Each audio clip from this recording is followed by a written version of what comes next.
If you found $100 on the street, would you pick it up or keep walking? Of course you take the money, dummy. So why you keep picking winners and not betting on them? That's why I go to MyBookie. It's fast, it's easy, and they pay when you win. Let's face it, where you're betting is just as important as who you're betting on. I wouldn't be telling you guys to bet with them if they weren't the best. Do the smart thing. If you're going to bet football this season, bet with MyBookie. Did you know you could bet on games after kickoff? Live betting? By the second half, it looks like your bet is going to lose. You can always just take the other side. If you're the kind of guy that likes to bet a little and win a lot, try a parlay. If all your picks come through, you'll multiply your winnings. No matter how you bet, the NFL season is the best time of year. Join now and MyBookie will double your first deposit. Use promo code SNEAKDIS, all caps, SNEAKDISS, to activate the offer. That's promo code SNEAKDIS, all caps. Visit mybookie.ag today. You play, you win, you get paid.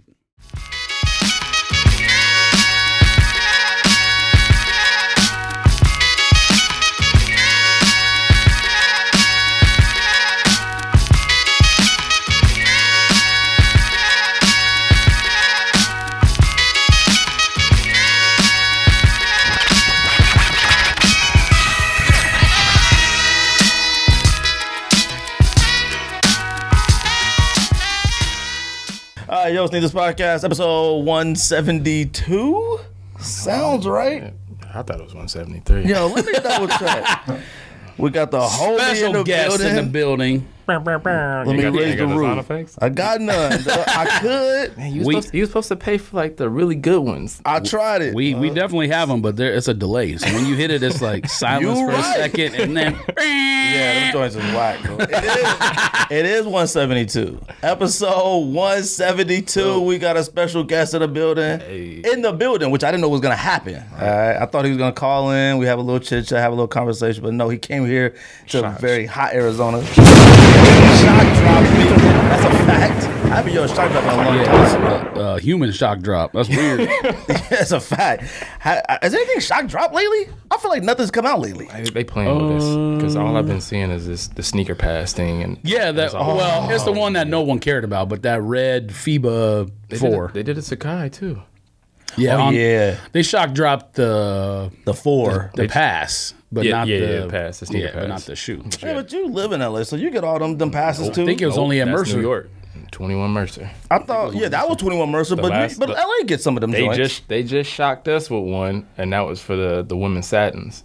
That was it. Oh, that was it? Yeah. Well, you didn't get those? I got that. Man, you got everything. We're going to have a little chit chat with Skate. He going to participate on the Sneak This Podcast today. He's going to give all his hookups out live on the show. Yep. You need that Men's Fashion Nova discount code? I got you. Yo, I need that Men's Fashion Nova discount bag. I need that code too. He brought some beers for us too. He did, man. So we're definitely going to taste some of those. I need... 172 is correct, and my hair looks normal today under this hat that is the size of my head and not Greg's hat. So thanks for hating, you haters. Any of y'all got purple lobsters? No. You don't? Wait, what? You got a beer related to purple lobsters? You brought us purple lobsters? Oh, but I know purple lobster. Let me taste this.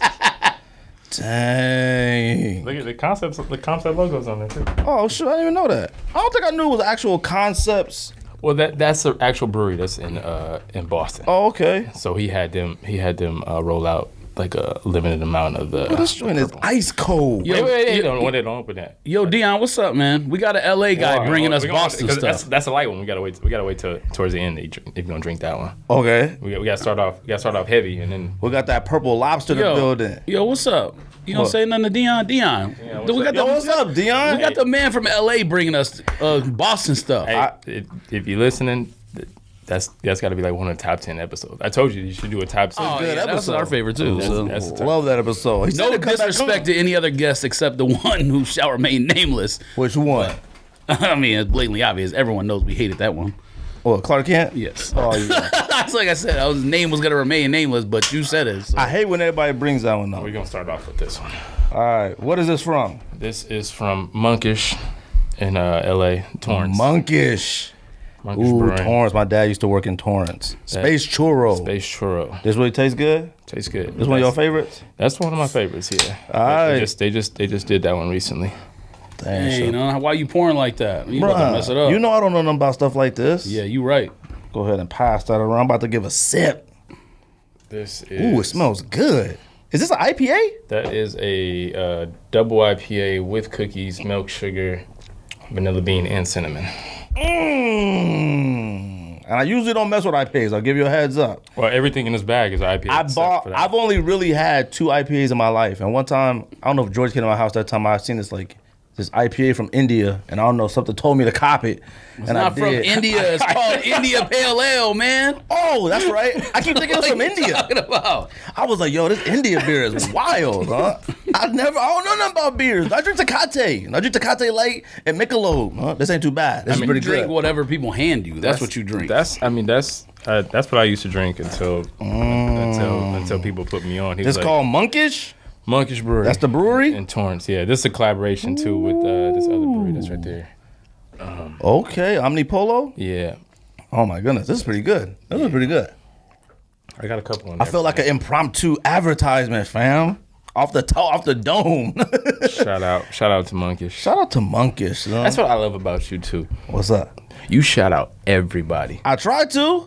I feel like you shout out. We used to be worse. You shout out every. I listened to the first episode for sure. I listened to I'm embarrassed. That first episode was trash. that was AKA shout out. That the whole shout out. We had no idea what we were doing. We were wearing our work clothes, I think, that day. But you shout out everybody, man. Niggas, you come in, and you be like. We also had no idea we'd be here 3 years. So, you come in and you shout out, man. You know what, man? Shout out to the dude behind me, man. That had the extra $1, man, because I didn't have the cash on me, man. You right at the store, man. He had the extra $1 on him, man. Shout out to that. You have to do so, but shout out to Monkey. This is good. I thought this would. I don't know if I ever said it on the show before, but I'm definitely not a hoppy, bitter beer guy. I'm more like if I had to pick my favorite. I don't know if you compare it to wine, like varietal or whatever, or brew. I it know would nothing be about wine. Kolsch would be my preferred. So I mean, lager, pilsner, that kind of stuff is I got typically what I go with. I got a pilsner. I'm tasting all of them. You know what's funny, George? Oh, I'm definitely gonna taste all of them. There's no doubt about that. It's not weird Filipino seafood. You know what? I had to make up too for all the Kit Kats I gave y'all too, man. See the Kit Kat. I didn't even know that came from you. Maybe he told me Yeah, that. you But didn't know that. He said a box load of them. yes, I remember sitting here tasting eating all them of them. But I joints didn't, so you came from Japan and brought those. Yeah. Oh, they came actually from Japan? Oh, that makes it even better. Yeah. Oh, okay. Most of that stuff you can't get here. Well, I mean, I'm sure there's at that some one like, candy store, I've seen like the green tea one Yeah, and there's stuff. obviously, especially like in LA or NYC, where they're If like, you guys have a Japanese like market out here, like the market. Yeah, we got there is we got plenty. We got a lot of that stuff. I mean, the green tea one is pretty much like the GR one. yeah, that's But like super popular. The flavor ones that you was getting, that was like regions in Tokyo. Like it was only sold there. that was the one with like the polar bear on it or something. I didn't like that one. That was a cookie and cream one. That was cookie. No, what was the one that was white on the outside but red on the inside? That was probably That's the one I didn't like. that was probably the plum. Sake. I think that's that was probably what it the plum was. sake one. Now the sake one was good. I like the sake. What's the one. IBU on this? I Do you think know? that's 8.1. 8.3, I think. Yeah, 8.3. Look at you, already dizzy. Your hat too tight. Right. Whenever I get drunk, I gotta take my hat off. If I drink too much beer, my hat get mad tight on my head. I get started like I hallucinating. had a crazy hangover on Monday. Oh, I had a crazy hangover on Friday. Drunk some wine. My sister-in-law came over. I woke up, everybody was gone. But I don't drink wine though. That's a immediate. I stick to beer. I left hard liquor a long time ago. Well, the problem was, so number one, I drank Friday, Saturday, and Sunday because it was like, it was. I did too. You recovered on Monday? It was bad on Monday. But the problem was I didn't really drink hard liquor until the last day, and when your body already had all that alcohol. Like, what was I drinking? Whiskey on Sunday and beer? What was I doing? Holiday weekend. Huh? Holiday weekend. It wasn't only that though. It was the weekend when like people from out of town. So, anyways, I think I told Greg this story before, but I'm in a fantasy football league where you do like events to compete for your draft slot. That's right. And it's like some of the most torturous men events that are the stupidest shit anyone could ever come up with. So that one event was you had to push a car. I'm dead serious. Oh, that's tight. So that meetup was this past weekend. So that was on Saturday. You were supposed to bring the Popeyes, right? Did you bring the Popeyes? Yes. The Popeyes didn't open until 10 a.m. and we started at 9. So the Popeyes. That's crazy, man. Fried chicken at 10 a.m. Yeah, that's what I said. I remember it being open at 8. Chicken and waffles. It's kind of like. I remember it being open at 8. I picked it up I picked it up every year in the past. Then and took it Popeyes there. must sell breakfast then. Because joints like that don't open until like 11. That might be the next thing you need to get into with some waffles. They do a waffle. So the Popeyes got some joints you want those? streak or whatever you want to call it is over. There's no Popeyes for the first time since I've been showing up. Trash. But either way, some of the most drinking. Matter of fact, I might as well just tell you what one of the events is because I told everybody else what it was on Sunday when I was trying to make my excuses. There was an event that it was a Papa shot. Can we be like drink champs? I think it could be right. I think it could be seen right here. I think. Oh no, you can't. You can't. He's not gonna cover me though, right? When you cut it out, no. When you crop it later, it might take it out. I don't want to cover him either. He's something kind of low. Look at that. Well, impromptu. I should do a freestyle ad off the top, fam. You can't. No, it's not gonna cover anyone's face. Oh. Anyways, one of the events was a Papa shot, the little Papa shot machine. Oh yeah. But instead of being like where you could just like stand real close and like lay it up, we made the rule where it was the elbow can't like beer pong, the elbow can't pass the end of the thing. So you had a choice before the event started. You either had to drink sodas or take shots of alcohol. You could decide. If you miss 3 times, if you decide to drink sodas and you miss 3, not in a row, just 3. You say you make 2, you miss 1, you make 2, you miss. So you got to make 20 shots. If you miss 3, you got to drink an entire soda. Okay. Every time you miss 3 shots. Oh, okay. Yeah, no. Or if you miss 4, then you took a shot of liquor. So we draw numbers to see who goes first, because whoever goes first is obviously fucked over normally because they don't have a thing to shoot for. Like, I need to do it this fast or I need to make it in this number of shots. So whoever goes first, anyways, of course I got number 1 on that event, which was the worst event of the entire day.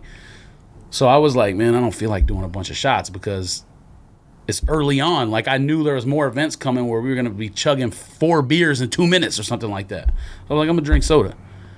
Bruh, let me tell you, chugging soda is cold soda is one of the worst things in the entire galaxy. I could slam a beer in about 2 seconds still, but there's less carbonation. Soda's like swallowing like fire, like lava. You go too fast. I was like, unless it's the Dr. Pepper. I drank it slow. No, it was Cactus Cooler. And I love Cactus Cooler. Ugh. I love Cactus Cooler. Grew up in California. You can't even find it out here. I saw in the picture. I was like, where did you get this? He's like, Walmart. That's the only place that carries Cactus Cooler. I had no idea. Never seen it in any stores in the state of Arizona. We don't go to Walmart.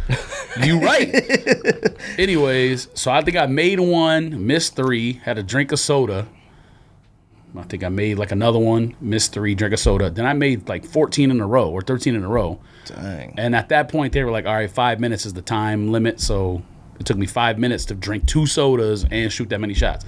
So the rules were you had to take the liquor shot with no chaser, no mix, no nothing. By the time it got to like the 6th person, the rules completely changed. And it was like, yeah, you can mix a little Coke in if you want. I'm like, man, if I would have known that, I would have done the liquor route. Because all you drinking at that point is a mixed drink. That's probably the place you're going to die. We're doing this fantasy football thing. You might be right. This is the first time it's ever been talked about. There has to be a limit set on what year this ends. Because the youngest cat in the league is 33. And they were like, when he's 40, we got to retire. From this stuff. And your birthday coming up. Because either the liver or the kidneys gonna be gone. Oh, yeah, something's gonna happen. But anyways, yes, that Papa shot got me. But it was just sodas, but still, it took me forever. If I would have known I could mix like Coke with they had a vodka and rum, I think, of the 2 options to take shots of. And I was like, nah, I don't want to do it this early because it was like rum. It was like noon. Or 1. Bruh, we go until like draft didn't start till 6, and there's 4 more drinking events after that. I would have drafted 7 kickers. Like, my team would have been trash. I would have been so faded. I would just let y'all do what y'all want. Someone took 6 shots in 2 minutes. They missed so many shots. They took 6 vodkas in 2 minutes. No, I would have went home. I put myself on auto draft. I'm just telling you. I'll put mine on auto draft and went home. We mixing cups? Is that good? Yeah, it's fine. All right, so what's that? This one is an Italian style Pilsner. Oh, okay. What comes out this week, George? Wait, is that their... It's theirs with a collaboration. So their brewery, the half the can is silver. That's their thing, or... I mean, yeah. I mean, they For the don't. most part? They don't do the whole label around Okay. around the can. Because I was gonna say, I don't know if these are like special cans you got, or if that's actually their design. I have more than one, but I mean, they design each can for each drop. It's only 4.7. But I mean, it's just a sticker. So like, once it comes off the little bill, Right. it just slap it on. And that's it. That's it. You're giving a swig. I gotta finish this first. This is good though. That one's good.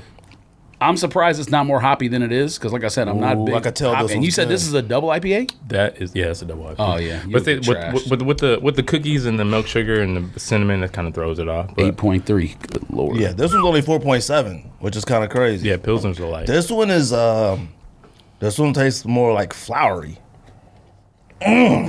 Probably some citrus up in there. Let me see. Fam, we about to be faded, though. You might be. You right. I only weigh about 179 pounds. I lost 11 pounds, though. You weigh more than me. I lost 11 pounds. I think I gained it back this weekend. What comes out this week? We're going to talk some sneakers. All right. Because these cats get angry. So, but hold on a second. So this is like a Peroni or Beretti or something like that. Right. What sneakers come out this week, George? Hold on a second. Let me pour my beer. I need you to look them up, B. You should put them in that Quick Trip cup. What? You should put them in that QT Yeah, cup. all right. Mix it with Coke Zero. You got anything new this week?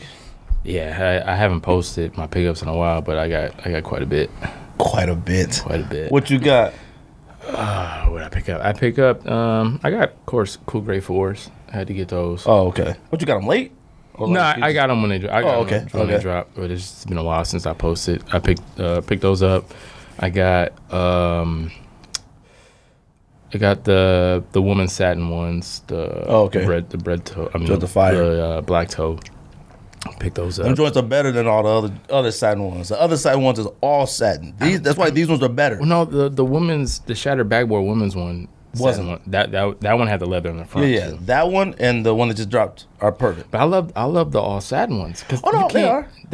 No, I love the all satin. Yeah, no. I see them at Flight Club. I was like, oh, these joints ain't too bad. Yeah, them. I have the black and red one. I didn't get luck up and get the royal, but Satin joints, they're just like women's shoes to me. Something about the satin. bro, you gotta have men gotta have satin too. See, you could wear anything though, man. Because obviously you somebody a little bit more important than everybody else. ain't nobody. You know what's crazy? I typed your name in Google and I was like, I just typed in SK8THEGR8 in Google and that joint, something came up like famous people birthdays. Dude, I was like, yo, who is this cat?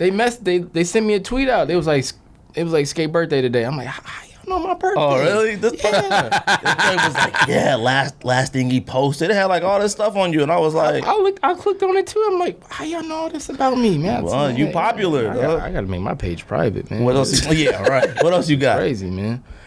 I picked up the what else came out, man? Too much. My girl got me the Travis Scott lows for my birthday. Oh, okay. She got me those. Also picked up, the Jordan 1 low, the olive green one without the swoosh on Oh, it. with the like elephant Ooh, print, this is like good. mixing it. Yeah. I know what you're talking about. the- What the Bruh. thing? The I might have to have you send me some of this. Is this a special brew or is this one they normally make? This one is a collaboration with another brewery. It's called Half acre. But is this something they normally make or is it just a limited run? This would be just a limited run. They stuff be saying this is sold out good. on their site. Oh, you went to the site? Yeah, I went to the thing. It was like, I went to like the IG page. That's why it's like sold out. Oh, Monkish sells out in a day. Monkish. They'll do a tweet like at 2:30. I'm like, we're dropping 2 cans today. We open at 4.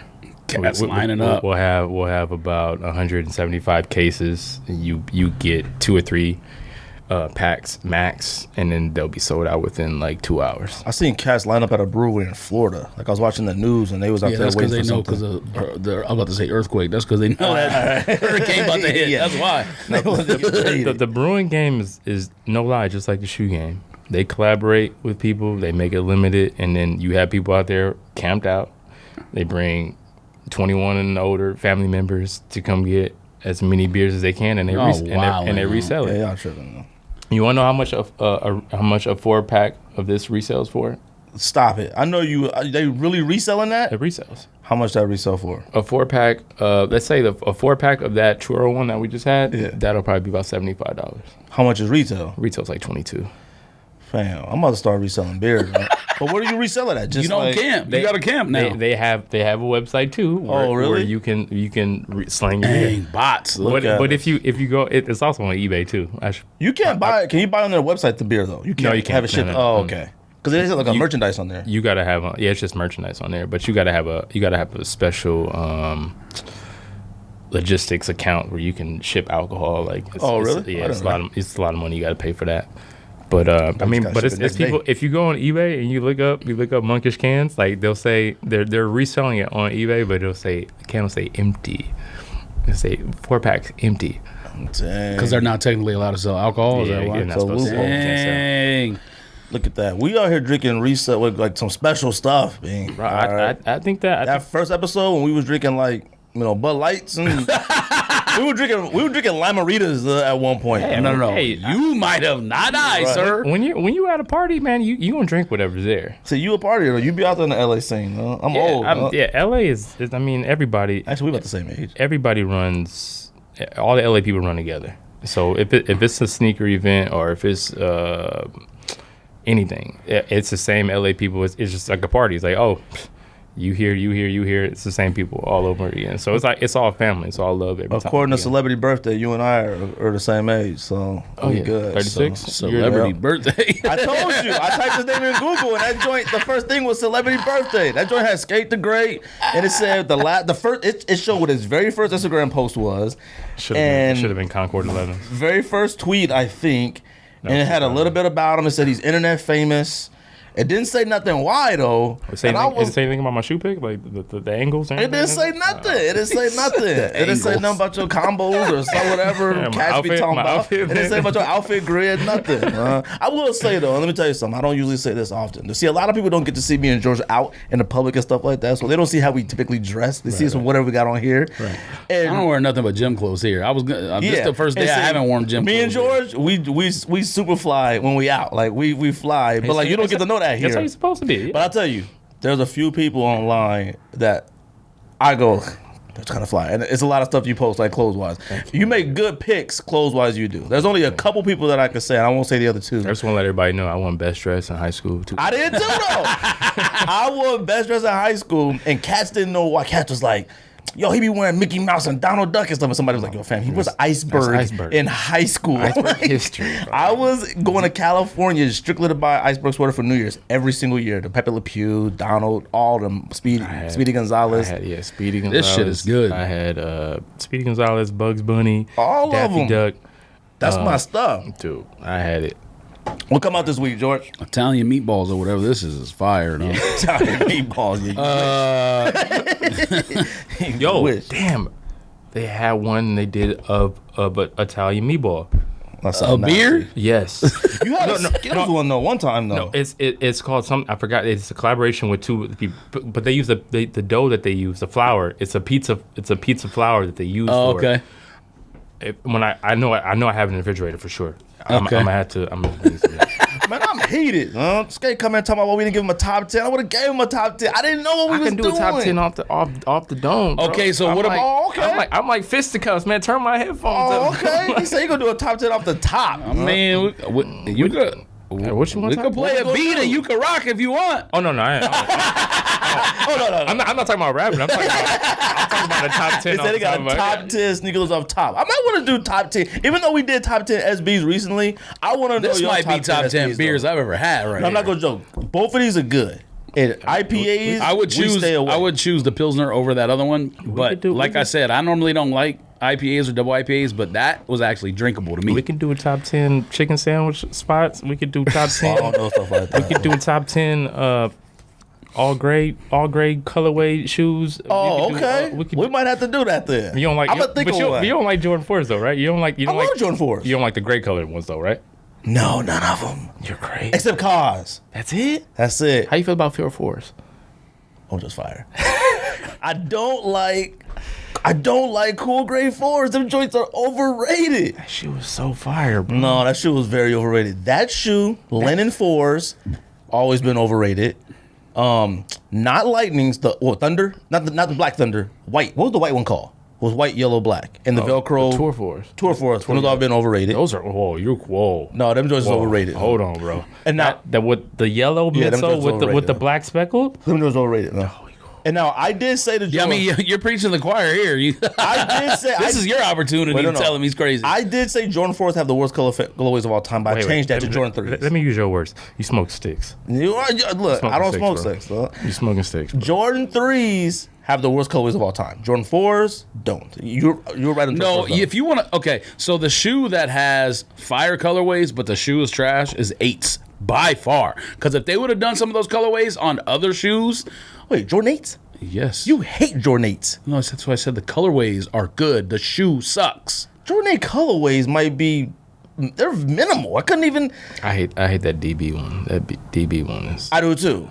And that blue one they did for the women, like that Dr. Seuss with the snowflakes. That one sucked with the snowflakes. Yeah, that was bad. Wait, what? The first 2 8 colorways that came out, it was the first Jordan number that they used those colors on. That should have came out on something else. You know what? I told you this exact same thing to make the argument that Jordan 8 Aquas are legendary. You talk the most junk to me ever. No, I didn't say the colorway's not. This is the reverse of your Kobe argument. You think the Kobe shoes are bad, but the colorways are good. This is what I'm saying about 8s. 8s are trash, but the colorways are good. 8s aren't trash. Yes, they are. By far. 9s are trash, too. Those are the 2 trash. The only trash Jordans out of I one. can't talk about 9s like that. 1s through 14s, the only trash colorways or models is 8 and 9. 2 is but it's wearable at least. I still own my original Jordan 9 from when I was in 4th grade. What size is that? It's got to be like a size 4. I still got some original stuff. It's the white and it's the UNC one. Oh, okay. But it's so yellow now, like the midsole's green. What size shoe you wear? I'm a 9. Oh, okay. I'm the worst size to have right now. You right?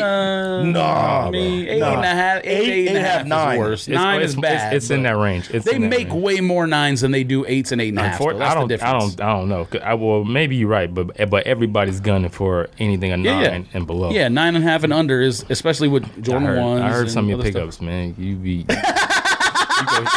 You go straight for the 8. You're absolutely right. Yeah, you do. Yeah, but that's because 8's and I didn't believe he be having it resold before he even get. He's like, I didn't even believe it until he was telling me how much he was selling Jordan 1s, like size 8.5s, and then I went into Desert Sky Mall and he said that core purple, what was that purple and pine greens and a size 8.5? No. It was purple and pine greens. Else. Rookies? Something. It wasn't pine greens. I stole them joints with so much money else. I couldn't even believe it. It was something else that had no business being there. You were talking about being blessed. No, I felt blessed that day. I recently looked up everything in my size, what I have that I haven't worn before, and I looked at the green lobsters with the special box. Them I looked joints at are the through purple the roof. lobsters with the special box. All of them is like over 1,000 right now. The satin shatter backboard women's, that one's over 1,000. I'm like, yeah, he got that one. I can't keep it. You can't keep stuff like that. I'm happy. But you got a 10.5 though. Yeah, I want to say that. Yeah. Okay. Well, you want to tell? Come on first. We'll talk sneakers. I want to talk. So this just came out obviously or yesterday or whatever. But I'm gonna just say it because. Good. But the why not 0.2 Chaos just came out with all them crazy shades and whatnot. Who shoe is that? Is it Westbrook? It was they sent I know he got an outfit to match that. They took it from his outfits probably. All of them, meshed them up together. That's like his what the. Yeah. So they sent it out. What the outfit. They sent it out on Nike app.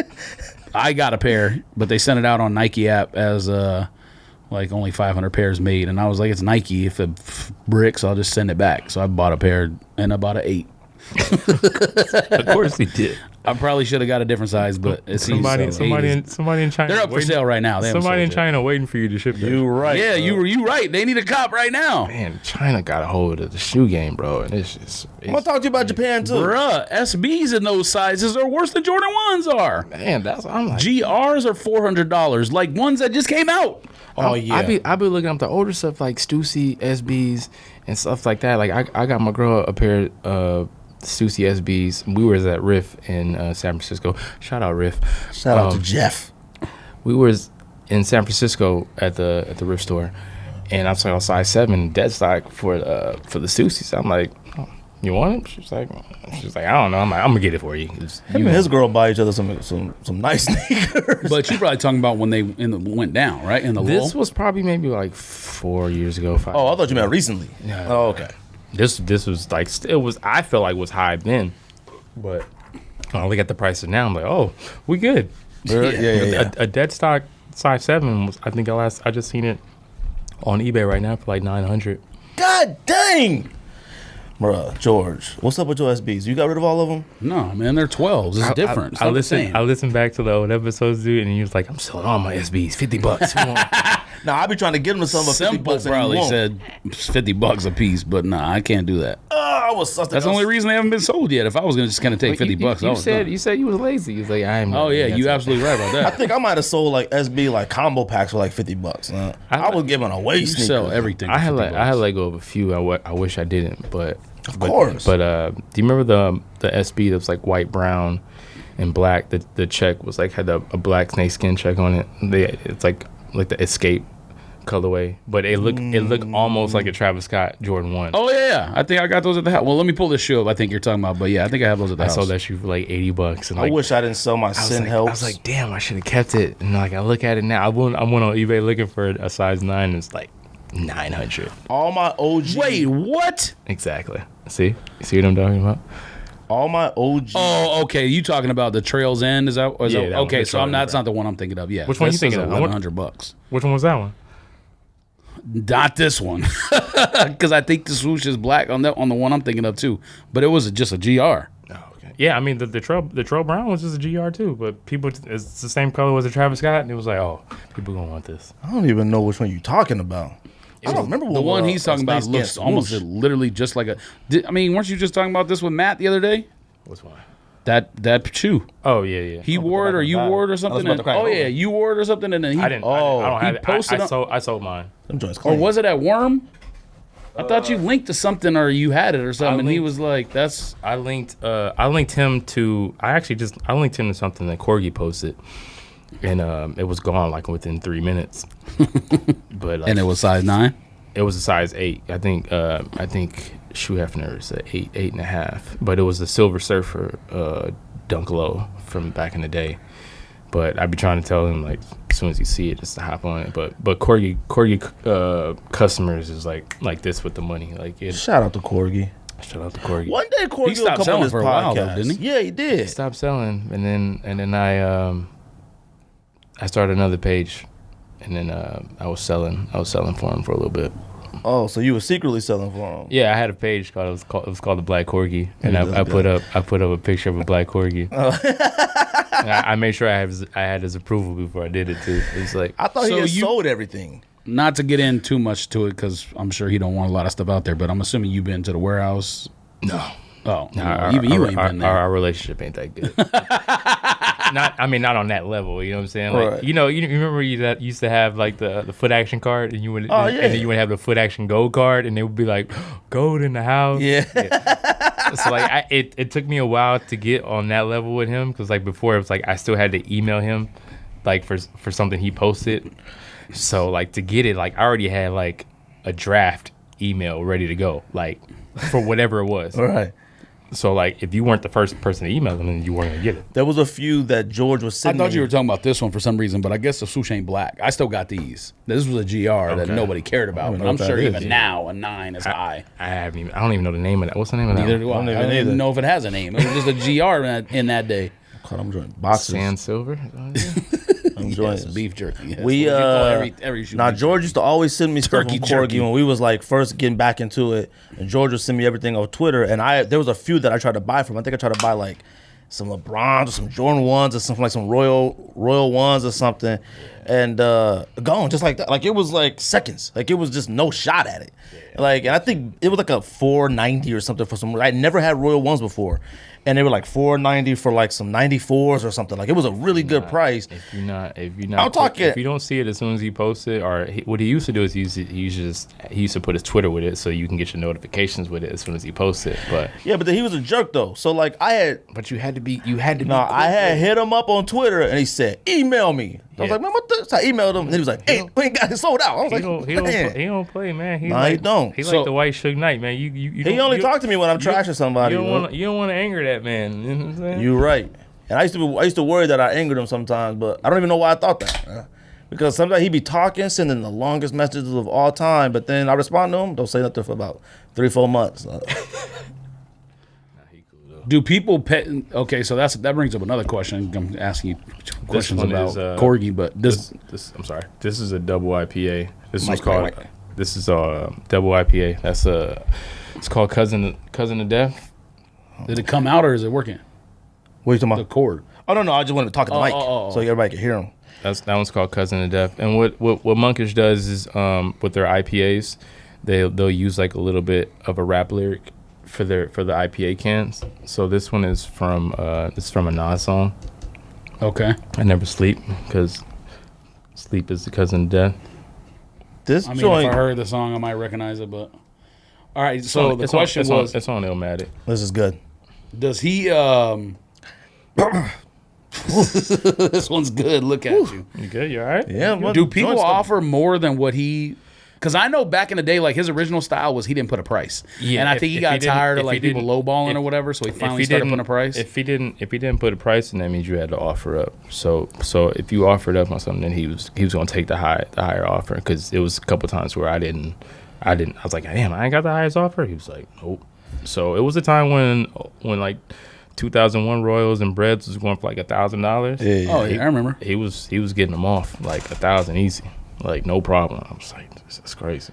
But when he puts the price on there, are there people who are offering more than that, or is it just the first person to say I'll take it? If it has a price and you're the first person, he's going to sell it to you. Unless you're doing you see something else on the page too. If you're getting more than one, he'll probably pick you over the person who's just buying one. If you say I want both, if they're like I want this and I want that, and so he's like, okay, yeah, all right. we can do that. You say what comes out this week? Not everything. I got some questions real quick. Stuff. All right, so the Russell Westbrook came out, the Yeezy 700 Magnet, which was supposed to release on Yeezy Supply already. Wait, you wear Adidas? I got a few. You sure? Yeah, absolutely. I don't think I ever seen you wear Adidas. I got Adidas, Bape, 80s. Is that 80s Campus? Is that what it's called? Which one? That? The low top. I know what you're talking about. It's the olive. Yeah, he's talking about the Bape camo on the tongue. Oh, I thought you were talking about. But I definitely own that first Off-White one that he did. Not Off-White the brand, Off-White color. Nah, that was I have a thing for olive. I love olive. So so I have the olive one with the I think it's Undefeated. It's Undefeated Bape and Adidas on that color. It has on the tongue. Oh, so you're just talking about an Adidas shoe, not a Kanye shoe. Yeah. You're talking about Bape. Yeah, I have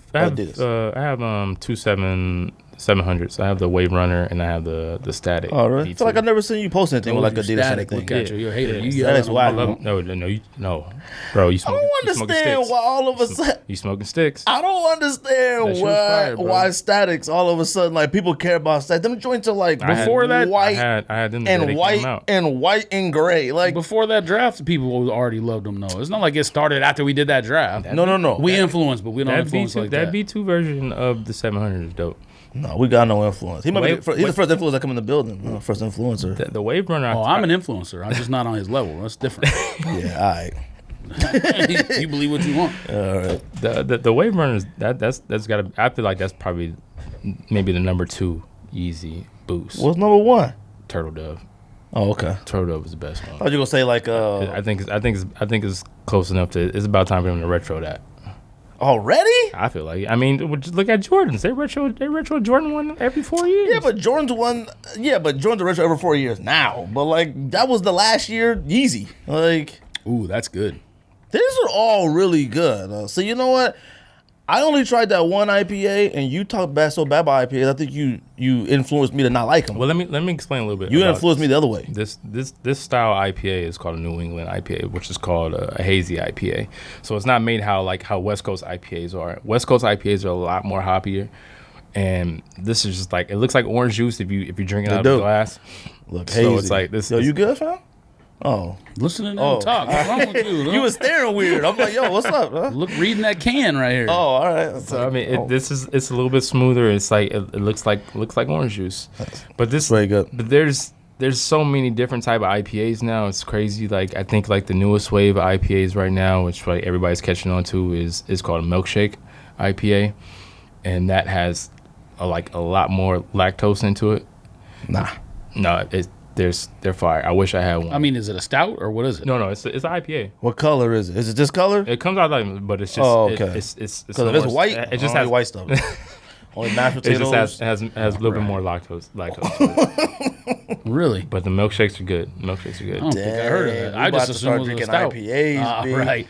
We You gonna have ain't to lining do up it. for shoes. You definitely ain't lining up for beers. I'll show you. I'll be the I'll first show one to you. tell you. We got the plug right here. I'll show you. He don't live here though. It don't matter. We can meet at the You want me to meet at the water? the outlets. You What want the me at the joint's called? What the outlets called? The Ocotillos in Palm Springs. We could do like a Broken Bad like meetup. Man, we're gonna have to. We're gonna be in the desert by the windmills. Yeah. Cabazon. Cabazon outlets. Them joints ain't outlets, bro. Them joints expensive. That's facts. So what else come out this week? Oh, these are good. OBJ comes out this week. Relax, man. I got a list. The topic we need to talk about with Skate is Supreme Dunk SB. Facts. How many colorways are coming out first? 3 colorways. 3 colorways. You already got them? No, I don't. Let me be the first to say they suck. Supreme, they suck. Are you getting them? He knows they suck. No, he like them. He likes them. You know No, what? when you said something about Forrest, he got on your back immediately. Now he's slow. He slow rolling into it. He knows. He knows they suck. I don't know. I don't know how I feel about them right now. I'm gonna tell you this though. But you know, I like the jewel swoosh. It's different. Nah, that's what makes it whack. No, it's different. It's different, but it has that old school Air Force One feel to it with that toe, with the colored toe, and with that jewel swoosh. No, it has yeah. like that. It has like that Air Force One. I know what they're trying to go for, but it's not executed right. Russ Bankson said that today on Twitter and got on their neck with the Air Force One comment, and I was like, oh, you know what, you right. Well, you didn't know that from the get go. I mean, it looked familiar, but I'm not an Air Force One person. I knew that. I was like, well, why they put the Jewel? First of all, Jewel Air Force Ones are whack. All right, Jewel, anything's whack wait except a Air Max minute. Ones. Hold on. Jewel. Wait a minute. Y'all talking? You already know I'm not an Air Force One person, so you shouldn't have Skate doesn't expected. count when it comes to like. You shouldn't have expected different. See, no, there's a difference. First of all, I said I'm gonna buy an Air Force One this year. Okay.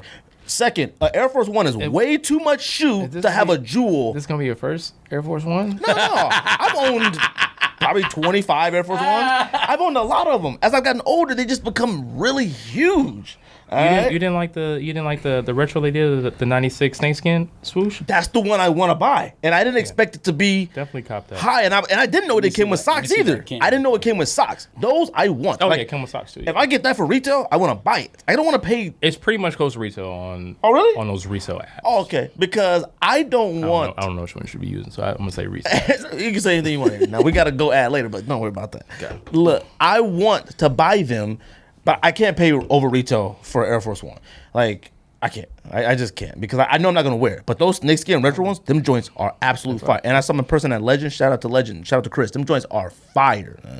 Now Air Force Ones with a jewel on it, them suck. All right, it's way too much shoe for a piece that small. That was a piece of 96 history. You getting the Supreme? What I'm talking about? You getting them? I'm gonna try for it. Try. Do you gotta really try?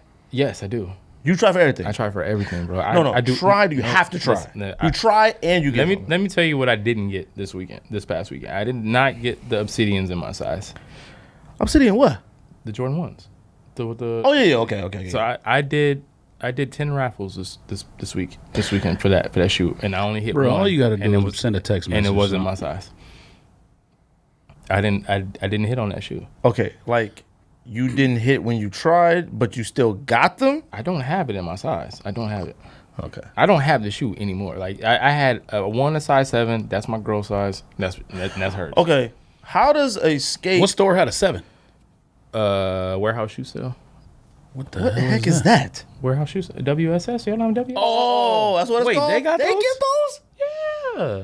They do online raffles now too. Ain't no more lining up for that. There's one of those stores that's actually right down the street from here, but I didn't know they got stuff like that. I knew they got Jordans. Yeah. I didn't know they got that. Yeah, they got that one.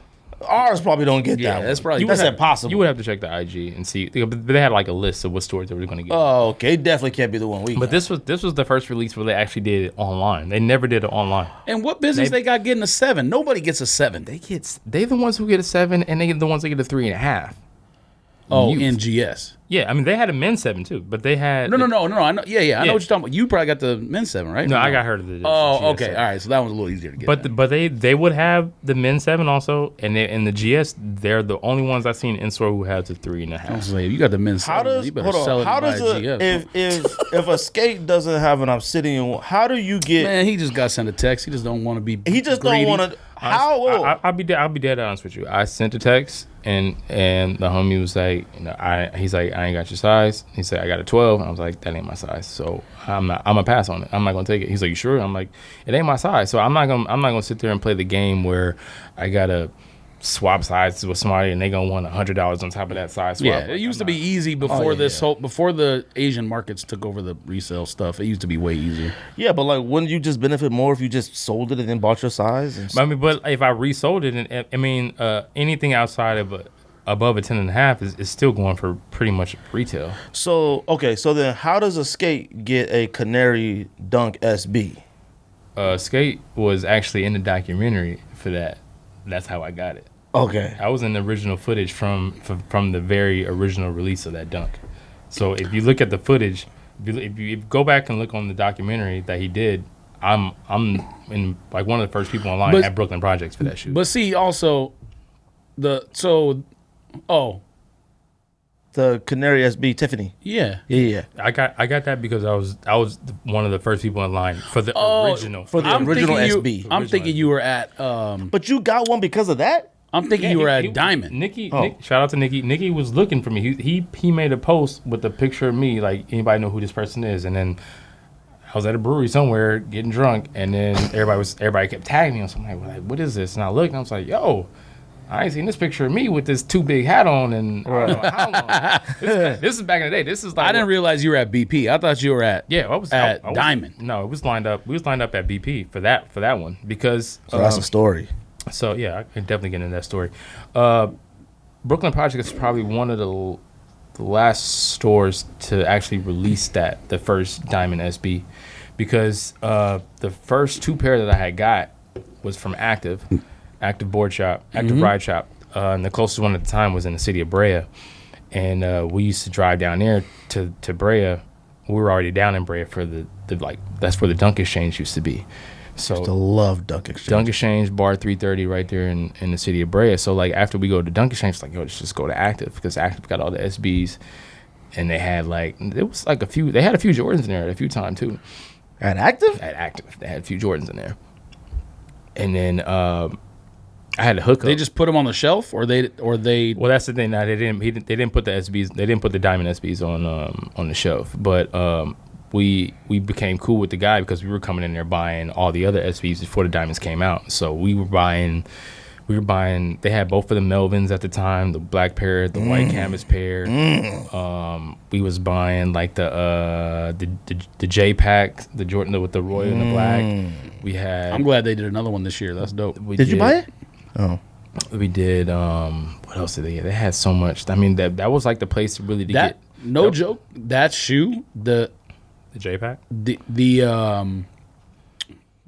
Not like neon or whatever. What the hell? The neon green one? Yeah, what the hell is Nike using for neon these days? Volt? Yeah, there you go. I don't know if it was actually Volt or whatever, that might be the shoe that I inquired the most about of any shoe I've ever tried to cop.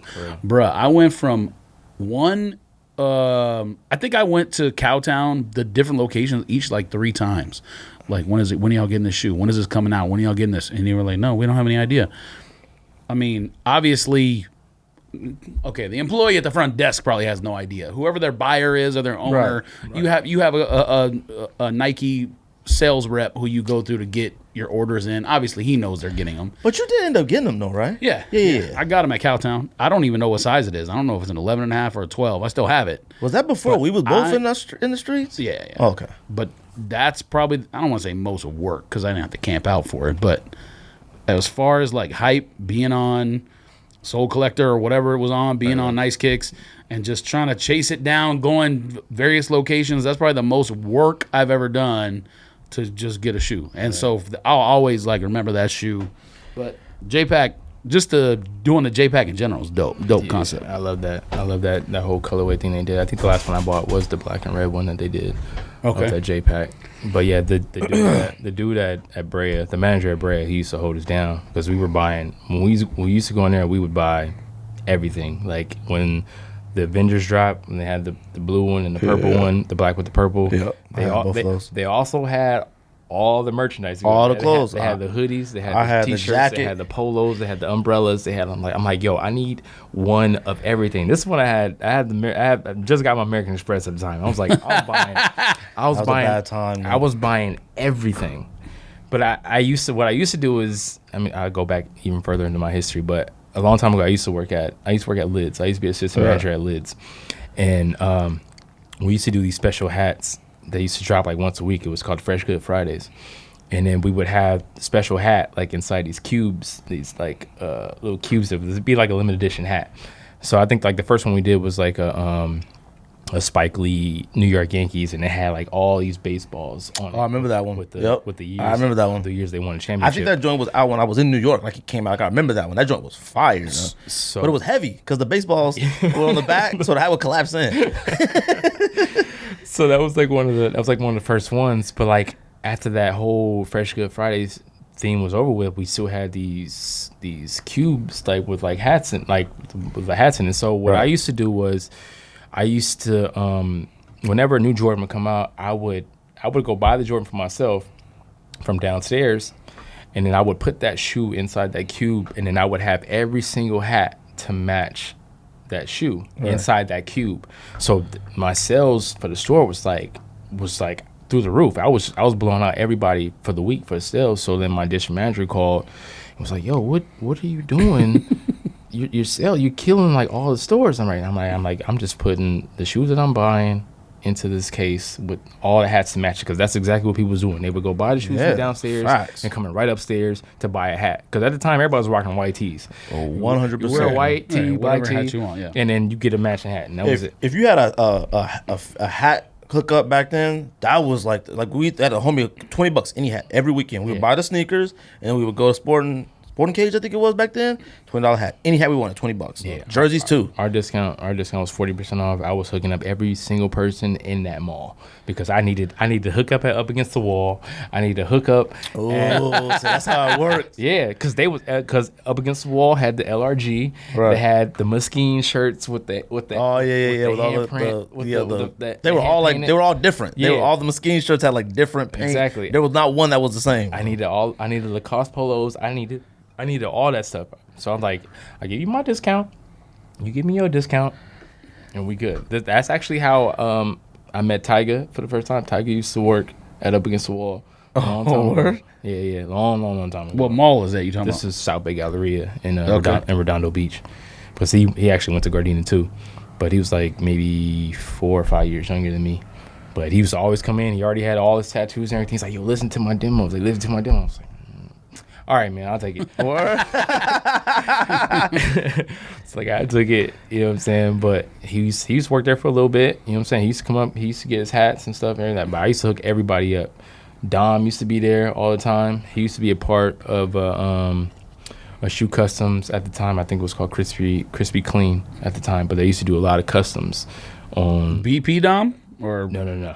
Dom Kennedy. Okay. So like he used to be a part of that, and then me and him became cool. And anybody who's come to the mall, anybody come through, I'd hook him up with my discount. But at the time, I was also getting into SBs. I had a pair of SBs and didn't even know what they were. I had a pair of the black and red. I guess you can call them the Vamps. Yeah. So I had a pair of them. I didn't know there was SBs. I just thought it was another Dunk that came in a cool box. Yeah. But that was the first shoe I bought from Brooklyn Projects, because that used to be a store their old location used to be across the street from Sporty LA, across the street from Fairfax. Yeah, Fairfax High School. Fairfax High. So I walked in, I was like, damn, I ain't never seen these black and red joints. I mean, they're not that far away from there now, anyways. But yeah, he's just a little bit further Down the down. But street. I mean, I wish he still had that original spot. The spot was dope. But yeah, I the bought, backyard of the new spot's a little bit better. I'm sure. yeah. I'm sure you've been out there. Yeah, I've been out there. And then yeah, I used to buy my shoes from there, and then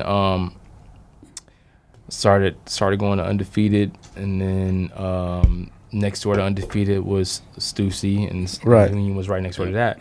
But Union and Stussy used to have SB account at the time, and Stussy had all the silver box SBs on sale right in the front. As soon as you walk in, they'd be on sale. It was like $70-$60. So all the ostrich, the Broncos, the Bucks, all those were like on sale. They were trying to get rid of them. They could not get rid of them. Like nobody would buy them. They were just sitting right there. That's wild, dude. But that's how a lot of stuff was back then. Yeah, it just used to sit. So like at this time, I was still on my like white on white Air Forces, Right. and like my jerseys used to come like all the way down here. I was like, I'm not. What am I gonna do with this colorful dunk like this? I'm not. I got a few, but I'm gonna stick to these white on whites right now. Yeah. So I started venturing off and started getting into Air Force Ones more. And then like I think the first one I bought was a Meta Air Force One. You remember that one, like with the ostrich? Or And that's toe a nice box one. That's with a good one. The green patent leather around the back. Them joints had like the gray swoosh, like a little bit of red on like gold. Yeah, Them joints are one of the better Air Force Ones. Yeah. So I was in the middle, like, should I get this tweed SB Right. with this houndtooth plaid on it, or should I just get this Air Force One? It's just crazy that I've never seen before. So I went with the Air Force One, and I started wearing them joints to work. And then when I was at Liz, people was like, "Yo, where'd you get your shoes?" This is back when people used to be like, "Where'd you get your shoes?" Right. And you used to just lie to people like, "I got it from Africa." Facts.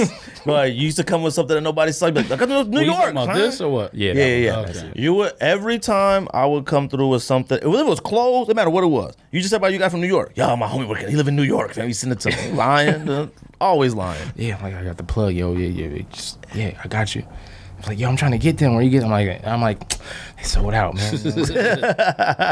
So what I was doing while I had the hookup at Active in Brea, I was just maxing out my credit card. I was just buying up everything that was still there. So all the SBs I was buying, and I was keeping all the stock in the back of my store at Lids.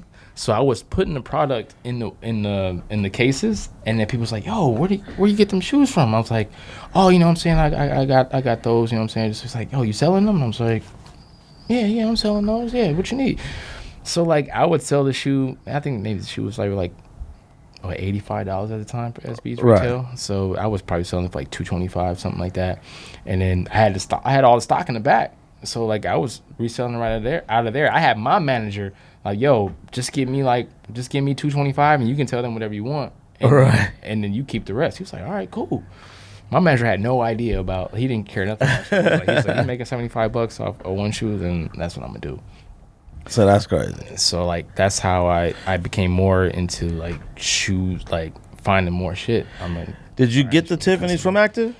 yeah. When they finally got the shipment, he hooked us up. But when the shipment came in, but he was like, he was a pill head. Like he used to pop a lot of pills. So luckily, one of my employees who worked for Liz at the time, he was slinging pills on the side, and I'm like, yo, I need whatever you got. I need that. And then I also had a plug at Costco's. And so he's like, I used to bring him like the big bottles of Hennessy, big bottles of Grey Goose. It's like you take care of the people who are taking care of you. So these the good old days. So when you do that, it's like, okay, yeah, all right, yeah. He's like, I sell you the whole thing of the diamonds.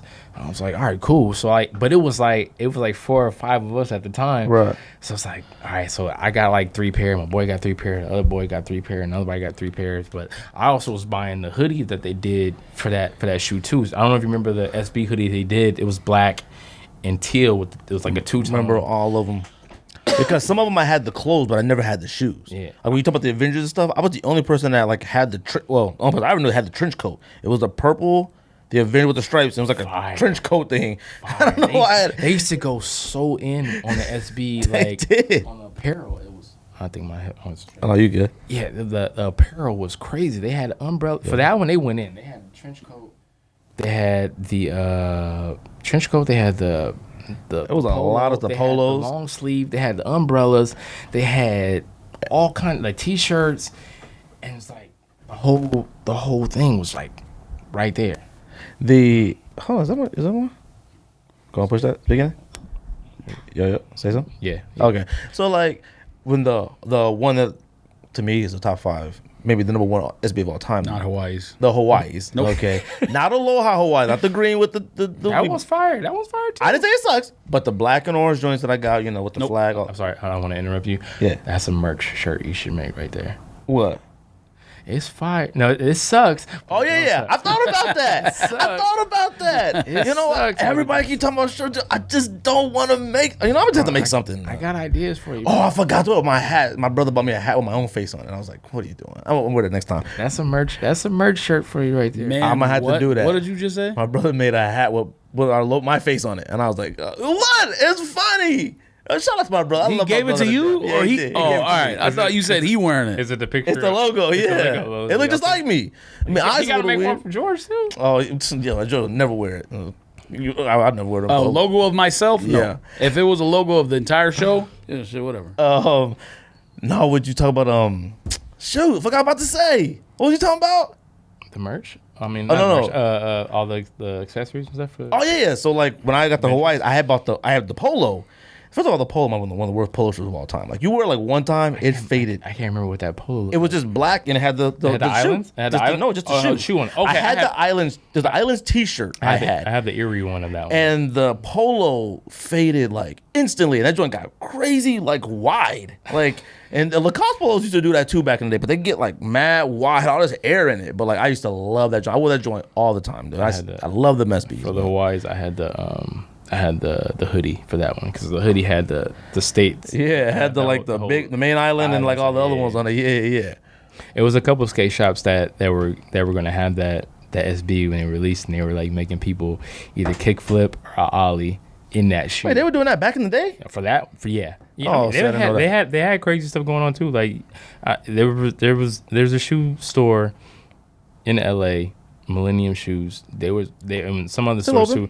Yeah, still open. But they were making people buy them big ass Jordan jeans or a T-shirt.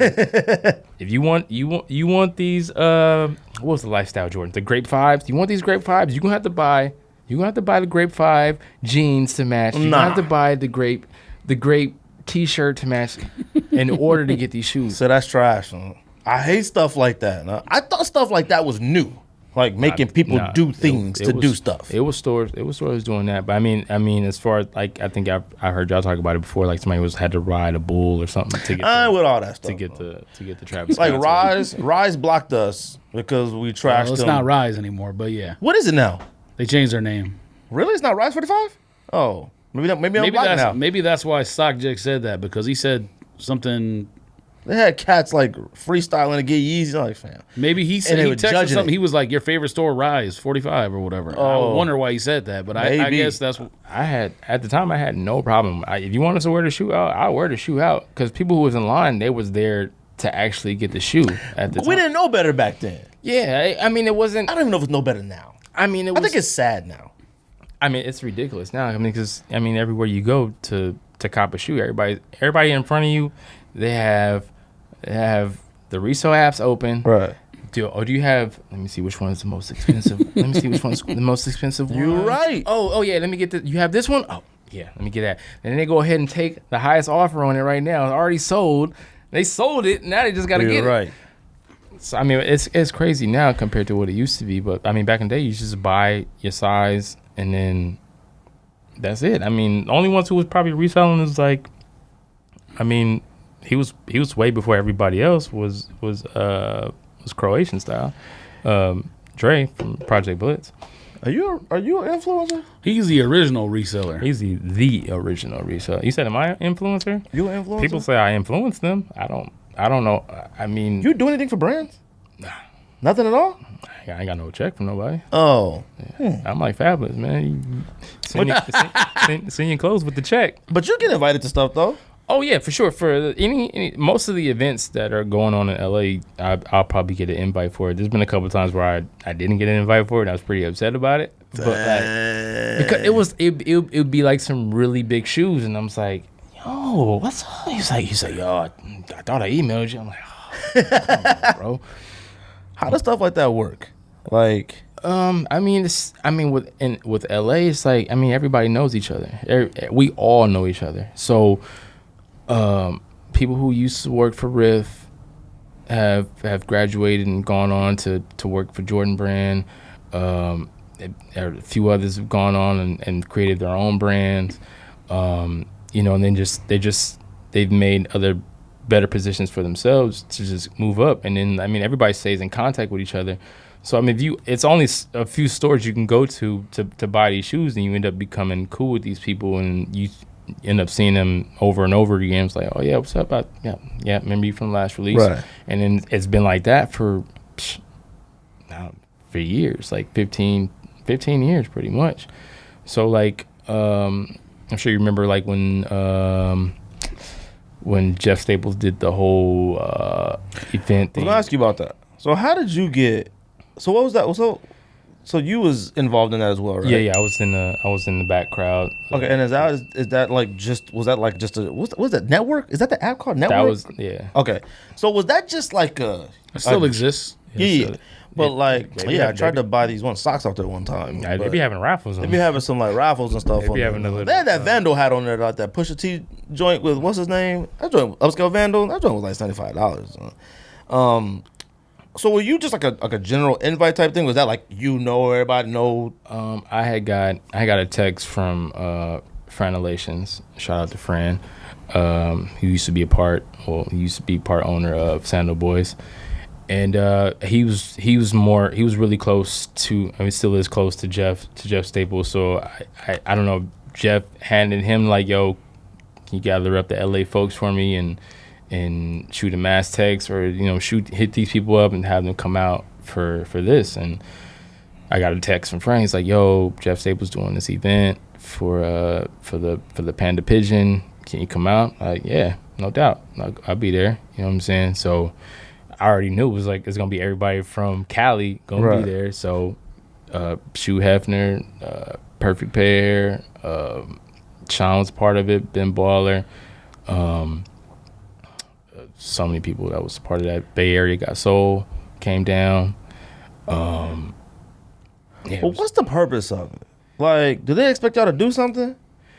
I don't know. If they expected us to do something, they would have had us talk or do something. But the people who were supposed to talk, they were on that forefront right there, like with Jeff. Right. But as far as us, we were just pretty much just being the audience. But we were pretty much representing the sneaker community who was back there.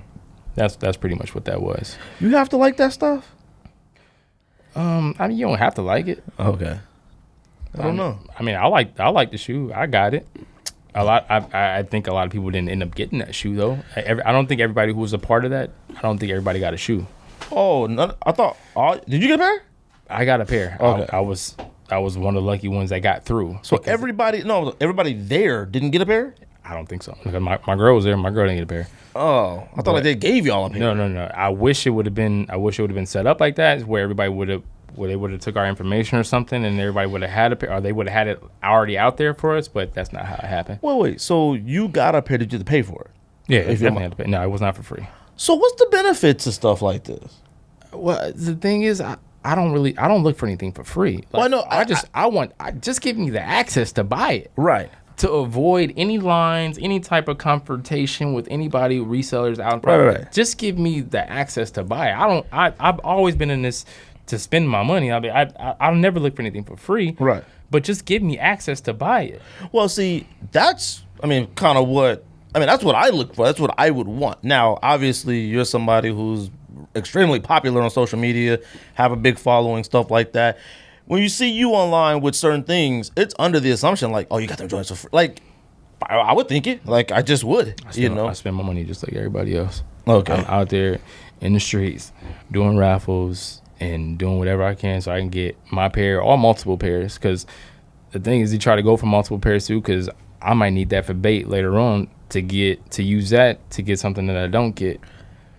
So it's always good to try to get more than one, because you can use that to trade bait or to sell it and then get what you want. How many pairs you sitting on right now? On my personal stuff? Yeah, probably like over 500. Oh, okay. I would have thought it was more than that. I don't know why. Yeah, I just assume. How you get big on the internet, on social media? I think that's what a lot of people on social media want to know. I originally started, Nike Talk. Nike Talk was the place to be. Everybody was on there at one point. Yeah, the black screen with the red right and then all that. Like that was that was the place to be. You know what I'm saying? So I didn't have an account at one point because like in the beginning I didn't understand like the whole cookies thing. Like yeah. And I think I didn't really start my account until they switched over to like Youku, and it was made a little bit easier to sign up because once you make an account, they gotta approve you. It takes like a month or two for them to approve you. Yeah, you can start using for it.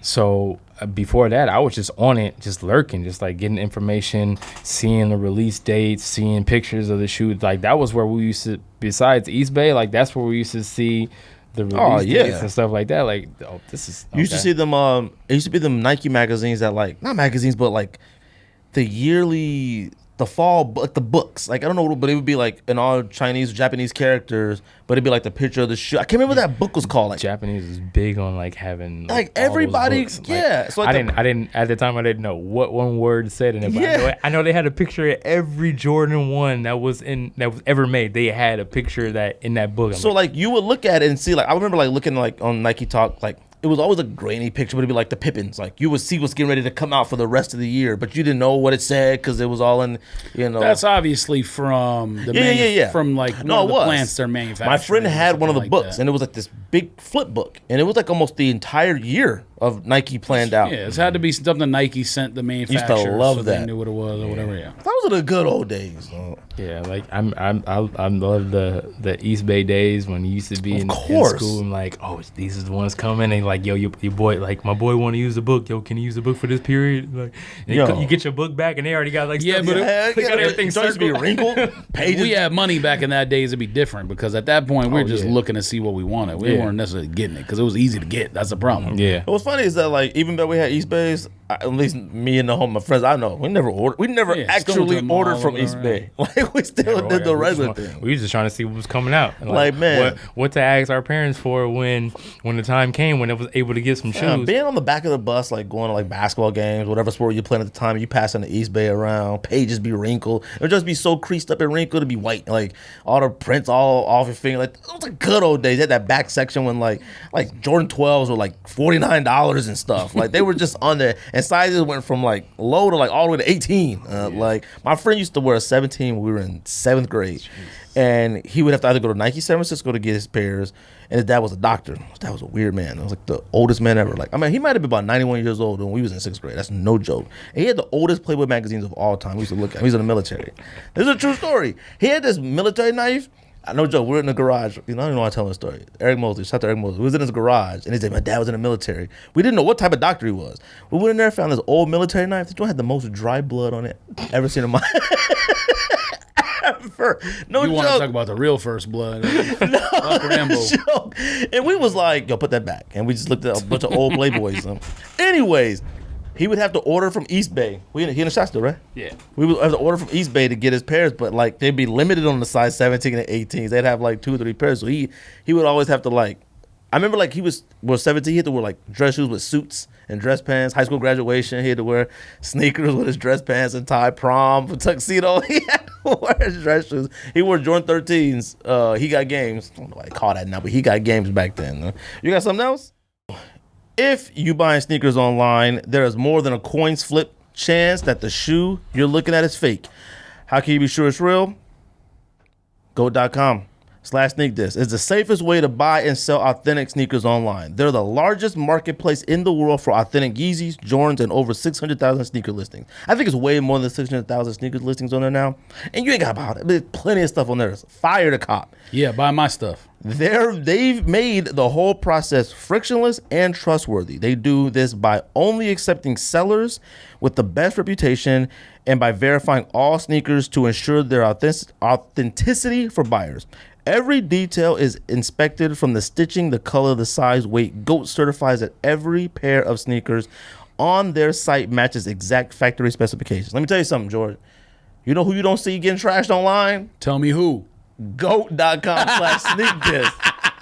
I'm not going to say who I see being trashed online, but GOAT.com/sneakdiss does not get trashed online. With over 500,000 sneakers on the platform and 10 million users, you won't find better prices for verified 100% authentic sneakers anywhere. I will tell you, to be a seller and whatever on GOAT is a little bit more of a process than other apps, but it's worth it because, like I said, you don't see anybody on the internet, social media, Twitter, IG, Facebook, nowhere trashing GOAT.com/sneakdiss. Period. That's facts. Find the perfect 100% authentic sneaker at GOAT.com/sneakdiss. GOAT.com/sneakdiss. The GOAT.com/sneakdiss. Plus, you'll also be supporting our show. I know you guys, like I said, always asking for merch and stuff like that. It's coming one day. I don't even know what merch means, all right? But one day I'm going to make something, all right? There are a bunch of ideas I have out there, but you know what? If you want to support the show, go to GOAT.com/sneakdiss. I tell everybody, go in there and look around. And cop my shoes. Go in there and look around and buy George's shoes on there, all right? Man, I was going to talk about Huskies too. I got another merch idea for you. I'm going to need to hear it. GOAT.com. That's GOAT.com/SNEAKEAKDIS. GOAT.com/sneakdiss. I'm going to tell you, 100% authentic Yeezys, nothing but the finest. Yeezys, Jordans, Off-Whites. If you're going to buy sneakers for a few $100s, how can you be sure they're the real thing? Always the real thing on GOAT.com/sneakdiss. Every sneaker you see on our screen, you can buy on GOAT.com/sneakdiss. Facts. Skate's back. You want to hear the new merch idea I got? What is it? All right. Somebody gonna steal it. No, So it's gonna be like a vintage looking tee, right? It's gonna be faded. okay. Well, I want to know how to make. I want to make something like that. They just gotta wash the shirt a few more times, so it'll give it that used look. But it'll say, I don't know if you wanted to say shock drop, but Okay, that's one of the ideas. That's one of the ideas. with the shock drop, but have like the thunder shooting all through the shirt. That was one of the ideas. All right. We on the same. I had that idea, and I also had using the Harry Potter font with the lightning for shock drop on a hat or something. No, you know what font we use. Why don't you tell me this stuff then? What you got? I didn't know you had any inklings of doing George, this. I literally have about 15. Stranger Things font. There's already somebody did that already, though. A lot of people do it For shock drop? Yeah. It's cool though. I mean, nobody uses it for shock drop, but there's one of the bicycle clubs that ride. Yeah. I think Why you do that, huh? it's a workout. Oh, okay. But I love to ride. I've always been like into BMX and skateboarding and roller skate and stuff like that. That's kind of how I got my name Skate, because my first job was at a skate shop. I was like, I see you doing the bike thing all the time, and I'm like, man, well, like, Yeah, I do. feel like a gang. Yeah, it's a gang, because we're about 7,500 people deep every Thursday. Your bike looks very expensive. It's reselling for an expensive price, but I did not pay an expensive price. I actually paid under retail for that bike. Shout out to my homie who needed to pay for his wedding, and he let it go. That's the best way to get somebody when they need it. When they Like BMX style, like with It's a dope bike. upgraded with shocks and stuff like that, or yeah, well, like a suspension, or mine. Got pegs. Mine. I don't have pegs on mine, but mine is the one I've been riding. It's a Bathing Ape bike collaboration with Remember that bike? with the bike shop in Shibuya, because the bike is originally from the Babe store in Japan. for those who don't know. And then the homies Get educated. The homies in LA who have a Babe store. It's called Exhibit A LA. Shout out to them. But they sell a lot of Bathing Ape stuff that's strictly from Japan. Not none of the stuff you can find at the. So US you go to stores. Japan a lot, right? Yeah. Quite often. Getting ready You to go out go. there just for fun, anything, family, friends, what you got? I got. I don't really have any friends out there. Oh, okay. I take that back. Yeah, I'm friends with the resellers. I'm friends with the resellers out Okay. there. Shout out to Gusto. Shout out to Worm from Worm Tokyo. Dog's Foot. If you guys follow him, if you guys are looking, I know what worm is. Yeah. Yeah, no. You don't like that one? Oh, not that one. That one's strong for you? Whoa. Oh my It God. says it's really hoppy on the side, but it's a also hop- only 3.9%. Yeah, You know what it tastes like? surprised. You get pepper sprayed by the police. It tastes just like that. So bitter. That's a blonde. That's like that's that a blonde. wheat. Like I'm talking wheat. It's bitter, a that's Belgian. what you're saying. It's a You pepper spray, Belgian. right? It's a Belgian. All right. I don't know. I've maced myself on accident. I've never pepper sprayed myself. No. Oh no! When you get pepper spray with the orange spray, it tastes just like that. It smells like that. It's not. It's really wheat. Like it tastes like. That's a I don't Belgian. know. This is good. That's a Really? Belgian, this Just when you is play football in like dead grass. That's what it tastes like. Belgian, All right. It's Arizona. It's a Belgian blonde ale. Now this one way too strong for me. Bro, this is under even 4%. strong. This is under 4%. We good? Yeah. Oh no! I don't mean strong alcohol wise. Like the wheat. The taste? Yeah, that is wheat. What's up, man? Come on, George. What? Oh, we in the camera, right? Yes. So Oh, okay. this one is. I never seen you get up like that. It's called Subliminal Sequel. You guys This were is, in the middle at one point. You're both still in there. It's just off to the side now. This is a reference. Should he scoot over more? That's up to you. You're the one who has to affect the thing. This I is can move the camera. If you It's a want. what? Oh, you guys are good. this is it's called Subliminal Sequel. So This is good. The Italian Pilsner is still the best one, but this is good. this this yeah. was a seat. This is a part of a rap. from, Also, Space churro is pour some good. water in your cup. It'll take out any other flavor that you might be tasting. I'm actually cool. I mean, it's cool. Like it's not bad. Like it's very strong. I believe they got this one from Oh. Redman Method Man. It tastes like- Blackout album on this one. From, It tastes like the tires. so what's the name of the song? Rottweiler with the Rottweiler beat. Yeah, with Just Blaze. The Rockwall. No, Rock. Yeah. But didn't who did that beat? Was it Rottweiler or was He's it? a- I thought it was Blaze. I Just have no Blaze. idea. Maybe it was Rockwell. Oh, Jock lead off homer again. After he almost destroyed word? his ribs. Dodgers win the World Series? I hope so, man. This is the third one. They better. Better win this one. They better. I don't know. I mean, the performance against the Yankees, that was. I blame the jerseys. How many games you go to a year?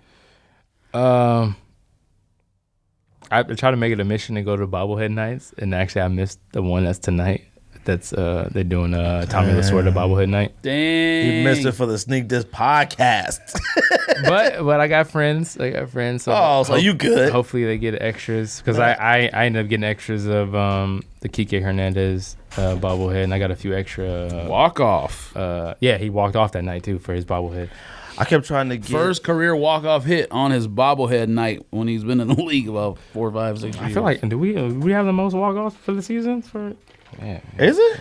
Oh, we doing big things, and we just got to win that championship.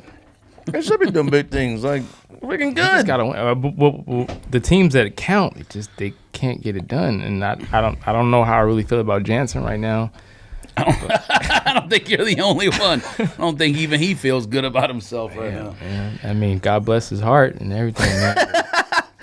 I tried to buy the Born Raised Dodgers stuff. That was sold out, man. Oh, you should have told me, man. They had The hat. the I saw it off your thing. You influenced me. Dodger Stadium had tons of that stuff. Yeah, I was like, I had to wait till I got to Dodger Stadium so I could actually buy it because online it sold out. But I ended up going to the game that weekend, and they had that all 4 or 5 stores had. I wanted the one hat, the hat that had the white with the Born Raised around it, not the blue. There's still like a place that got the blue word, but I don't like that one that much. Speaking of LA, since we didn't even make it through the full list, Nipsey Pack comes out this week. Well, I'm just going to announce one every like 5 minutes throughout Might the as show. well. and then we I don't talk know what the about it. graphics gonna look like on the screen. It's gonna be random stuff. I might just put beer cans of beer on the screen. I mean, I still had to finish answering your question. Might as well. Oh yeah, what was the question? Nipsey Pack. Oh, Sorry, go ahead. No, go Nah, ahead. you good. You were just asking like, how did I get Insta famous? Is that what you said? Yeah. Oh, how from I get before funny the I passing. didn't use those words. If you want to say that, how'd you get as popular as you did online? Okay, yeah, that's better. I just, as far as like Nike Talk, the Nike Talk days Right. was really launched it, and I feel like when Instagram came along, I felt like this was just another platform of just showing off my shoes, Right. showing off my pickups, and that's just how I looked at it when I first started. And then I always had stuff for sale, so I used to always sell stuff on Nike Talks marketplace and stuff like that.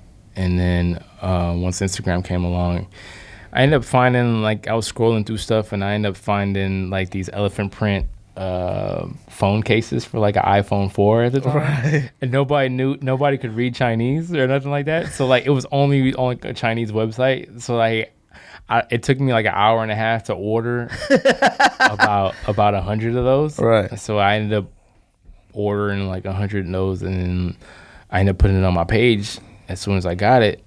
And then but I didn't have that many followers and stuff. But at the time I was hanging with a few female sneakerheads at the time, Barbie.com, Kixology. Right. And they had way more followers than me, because at the time, female sneakerheads was like, they had all the followers. Right. So I ended up linking up with them, and I was like, yo, I'll give you my phone case for free if you just like shout it out or whatever. So they both shouted it out, you know what I'm saying? And then I got more followers, and then I always ended up hanging out with them. And the product just kept moving and moving. So I was like, I felt like I owed them more than just one free phone case. So like at the time, I think the LeBron, the South Beach 9 was coming out. Okay, the grave joint, the elite joint. Yeah. So GS size, I went to go pick up my size, and the GS size was still sitting there. Right. But it was people who wanted it, and they wanted it, so I ended up buying like 3 or 4 pairs of those, and I gave them their pairs for free. Oh, that's dope. Yeah. So me and them, we became cool for quite a while, and then just kept shouting me out and stuff like that, and we hanging out. And then, I mean, Kixology had a lot of followers at the time, and then, you know, just sharing followers and stuff like that. And I got my followers up, and I kind of veered off on my content. Like when I first started, I was just shoes. I wouldn't post nothing else. Right. It'd just be shoes from this angle, shoes from this angle, and then like I'll lay out like all my Jordan 1s, or I'd do something crazy. Like at the time I think I had like 2 or 3 pairs of the Atmos Clear Jade Air Max 1. So you would take them on a stunt? So what I would do is I would have one on my feet, on my feet, and then in the background you see like 2 or 3 pairs like in the back. So that's how I used to do my pictures and stuff like that. And then it just grew from there, just using like 40, 50 hashtags at the time, and just watched it grow. But this was like 2000. This is 2011. Right. 2012, and then it just grew from there. Well, wait, hold on. Yeah, go ahead. Okay, so speaking of that, this ties in loosely.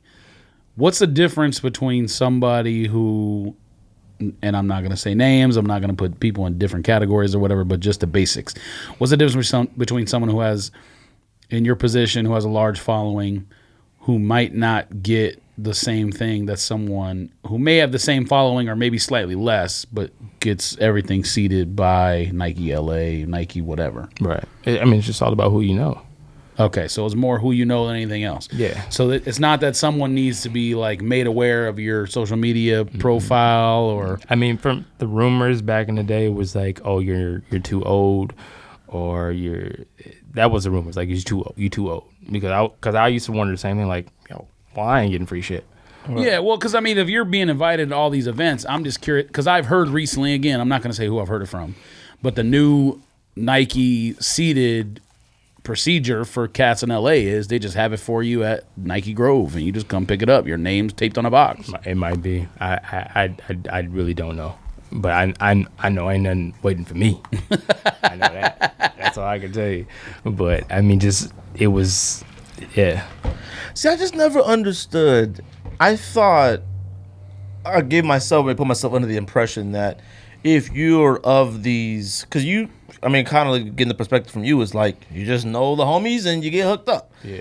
I thought it was like a give type situation. Like you got to do something with this or what I'm giving you special. I mean, I feel like maybe at one point it was just a shout out, and then like go do this or go here and go do that. Right. But I mean, from from what I see now, it's just who you know. Why you don't have a YouTube page then? I ain't got the time. Oh, okay. I ain't got the time, bro. You want me to edit? I hear about what you go through for editing. I ain't got You right. I ain't got time. You got to dreading it, and you done brought me all these monkish. You ain't got to take a picture of each one of them. You ain't got to do none of that. Nah, this the homie. Like, I mean, I feel like I gotta do something for him. I mean, with the last episode you did, like with all the girls, and you had to put pictures of all of them. Like you ain't. Oh, that was hard, bro. With everybody that came from Soul Search and everybody made a list. That was hard. I got some lists wrong though. Like I tried my best. Bro. I sent that to Hugh Hefner. The list. Oh, really? Everybody did because everybody had Topanga. Of course. On the list. It's like Kelly Kapowski. And he knows her personally. I'm like, yo. Oh, word? I'm like, yo, she like on this list, bro. Like, It's Kelly Kapowski in top 5. See, look, that's what I'm trying to say. Matt trying to big time everybody, no? Hold on. Is Kelly Kapowski... You know Kelly Kapowski, right? Say about it. Of course you do. Is Kelly Kapowski top 5 TV girls crush growing up? My top 5 might be different, but she's up there for sure. What would your top 5 even be? I don't know. It gotta be Topanga. One girl I didn't forget. No, you know who she was? She was cute in Saved by the Bell. But when I saw her in, was it Showgirls or Striptease? Oh, of course. Elizabeth Berkley. Yeah, Jesse Spano. See, y'all know the real names. I don't know the real names. I don't either. When I saw her in that, I was like, oh. See, that was different. She got hot later. In the show, she was so... But Kelly, you was still smashed. But Kelly was hot. Kelly was hot too. And the one that came and the one that came and took and was Zach's girlfriend like in the second round or Tori. whatever. Yeah, she's bad. She was hot Kelly too. was hot too because I remember her in that movie she played in with Pauly Shore when Pauly Shore went to he went to be a cowboy like for a little while. Like he went I know what you're talking about. Not son-in-law. Not in the army. I think it is son-in-law. I think it's son-in-law. I think it's son-in-law. Only one I remember was when he went to the military. That one was funny. In the army now? In the army? Because and then wasn't he in? Because Ham Encino Man too? Ham from Sandlot was in that movie, and Ham was really young in that one. I love son-in-law. But yeah, he was Pauly Shore was like in college, and he went to that girl's. It was son-in-law. Yeah. And he became a cowboy. He was like a cowboy for a little bit, and then like they faked like he slept with that girl or whatever. But she's always been hot, but I don't know if she's my top 5. That's a weird era when Pauly Shore was like. Do you want to one of my top 5s? I don't know her real name is. I don't know, but you remember? I don't care about her real name. Do you remember the dark skinned girl who played in Class Act with Kid and Play? Oh yeah, of course. She's fire. She was fire. She was fire. All of them on Class Act was fire to me. All right. Yeah. What's her name? I don't know her name with the curly hair. That Play ended up messing with. But she was. Can't think of it. She was fire too. Yeah. Class Act is a classic movie too. Classic. It's definitely a Class Act. I put top 45 movie of all time. I have to really think about it. Top 45. Top 45. No, I can't go too high with Class Act. Class Act would be like in my top 10 like favorite like movies. I was young. Like Doug was funny. Of course. Funny. Doug is hilarious. All right. Ain't he in a wheelchair now? Is he? Or is that Dougie Fresh? Dougie Doug's in a wheelchair. He like jumped off a horse or something. Why would he be in a wheelchair? I could have made that up. Eins, zwei, drei. That's all I know. Oh no, that's Dougie Fresh. No, it's not. That's Dougie Doug. Wait a minute. Cool Which Runnings one's on is Cool Dougie Runnings? Dougie Doug is cool. Okay, he's in a wheelchair. You know what? I might made that up. No. I just saw. I can made that up. No. I just saw Jazzy Jeff. Okay, I made that up then. All right. So LA scene. Oh, go ahead. Speaking of LA cats, do you know the only reason I know he's an LA cat is because I was out there for a wedding of one of my friends I went to college with who moved to LA, and he met the dude and they became really good friends. The cat everyone thinks is Dave Chappelle, the like new Dave Chappelle. He's an actor. He's been in like a lot of like I know what you're talking about. of like smaller bit roles or whatever. He's in Buffalo Wild Wings commercials now. He a sneakerhead? Nah. Oh, I probably don't know. I mean, you said everybody in LA hangs out. I'm sneakerheads hang out. Yeah, but beer too, and riding bicycles and skateboards and whatever else. If they don't do none of that, then I don't know. So like you said, LA scene, all the shops. Obviously, you got your Riffs, your flight clubs, all that. Shout out to Riff, man. Riff, Jeff and Ed, owners of Riff, they were my first trip to Japan was with them. Oh, yeah. that was like one of the best times I ever had in my life. Bro, I typed in Dave Chappelle lookalike and Boki and Woodbine came up. That was Who did that? I went with them to Japan, so it was like the biggest group I've ever been with before, and it was me, Ed, Jeff, Dre from Project Blitz, the owner, Croatian style, the owners of Jason Mark and his work, people work with him, Rio from Worm Tokyo, Gusto the Ninja. I hope you guys follow him on Instagram. He's like one of the biggest resellers in Japan. If you're ever looking for shoes, the guys in Japan are the ones who have it. But we were at Do Over, which is a big daytime party, but they had one in Tokyo at the time, and we had the biggest ball ever.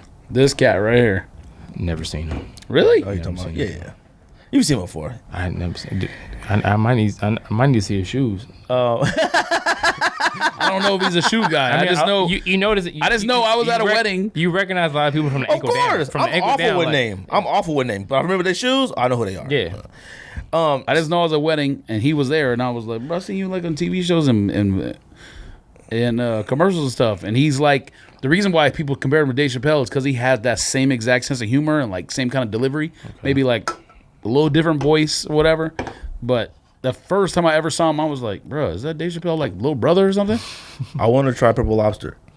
All right, let's do it. So you saying you going to Japan and stuff like that. Like Riff was one of my favorite episodes talking to Jeff. A lot of people hit me up.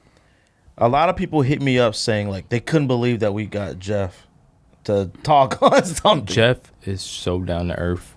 It's crazy. Like Jeff is super cool. Like I go back with Jeff since him and Ed were on Nike Talk back then. Right. But like actually physically meeting Jeff in person was at maybe the very first Dunk Exchange that was at Bar 330 in Fullerton. So he was probably with this other really big reseller who owns Exhibit A LA. They had a pool table full of Bape and like all the hottest shoes at the time. Like right. They were just resellers too. They had a bunch of stuff and they were reselling at the time. That's where I met Franelation. Franelation used to be there. He used to walk around. He used to resell his shoes. What's he doing now? Franelation? Yeah, I know he left Santa Boys. Yeah, I'm not sure what he's working on right now. He's probably just sitting back, living life. Same old, huh? Yeah. Only reason I ever knew who he was originally was because he was like the original SB video. Oh yeah, videographer. Sure. Yeah, video reviewer, whatever you want to call it. I'll tell you this about him, like definitely one of the weirdest people I've ever seen in my life. The stuff that he does. The Bape I'm thing gonna come right behind you and say he's one of the coolest people. No, that's the thing. See, and I remember one time I made a post. The post when thing was over the when top. he had got in the shower and did something, right? And I had posted. I said, "Man, what is this nonsense?" That's what all it was. right, Bape bathtub. And I remember you telling me you were like, "Oh, he's always." I don't know much about him. Like I just don't pay attention. Back in the to stuff day like that. when he did SB Right. videos, it was just him. Right. And he would like bring his dad in. Right. His dad like collected SBs too for some reason. But a lot of people hit me up like, "Yo, yeah, he does some odd stuff sometimes, but that's the coolest person ever." And what's funny was he messaged back. He didn't care what I was saying. Yeah. He was so cool. He don't care. He don't. Yeah, he don't care about that. And I never said anything else about it again. I was like, whatever. I ran into him one day at the Do Over in LA, and he was faded, and he was like, and we was just chatting, we was just talking. He's like, man, I don't know why people hate me, man.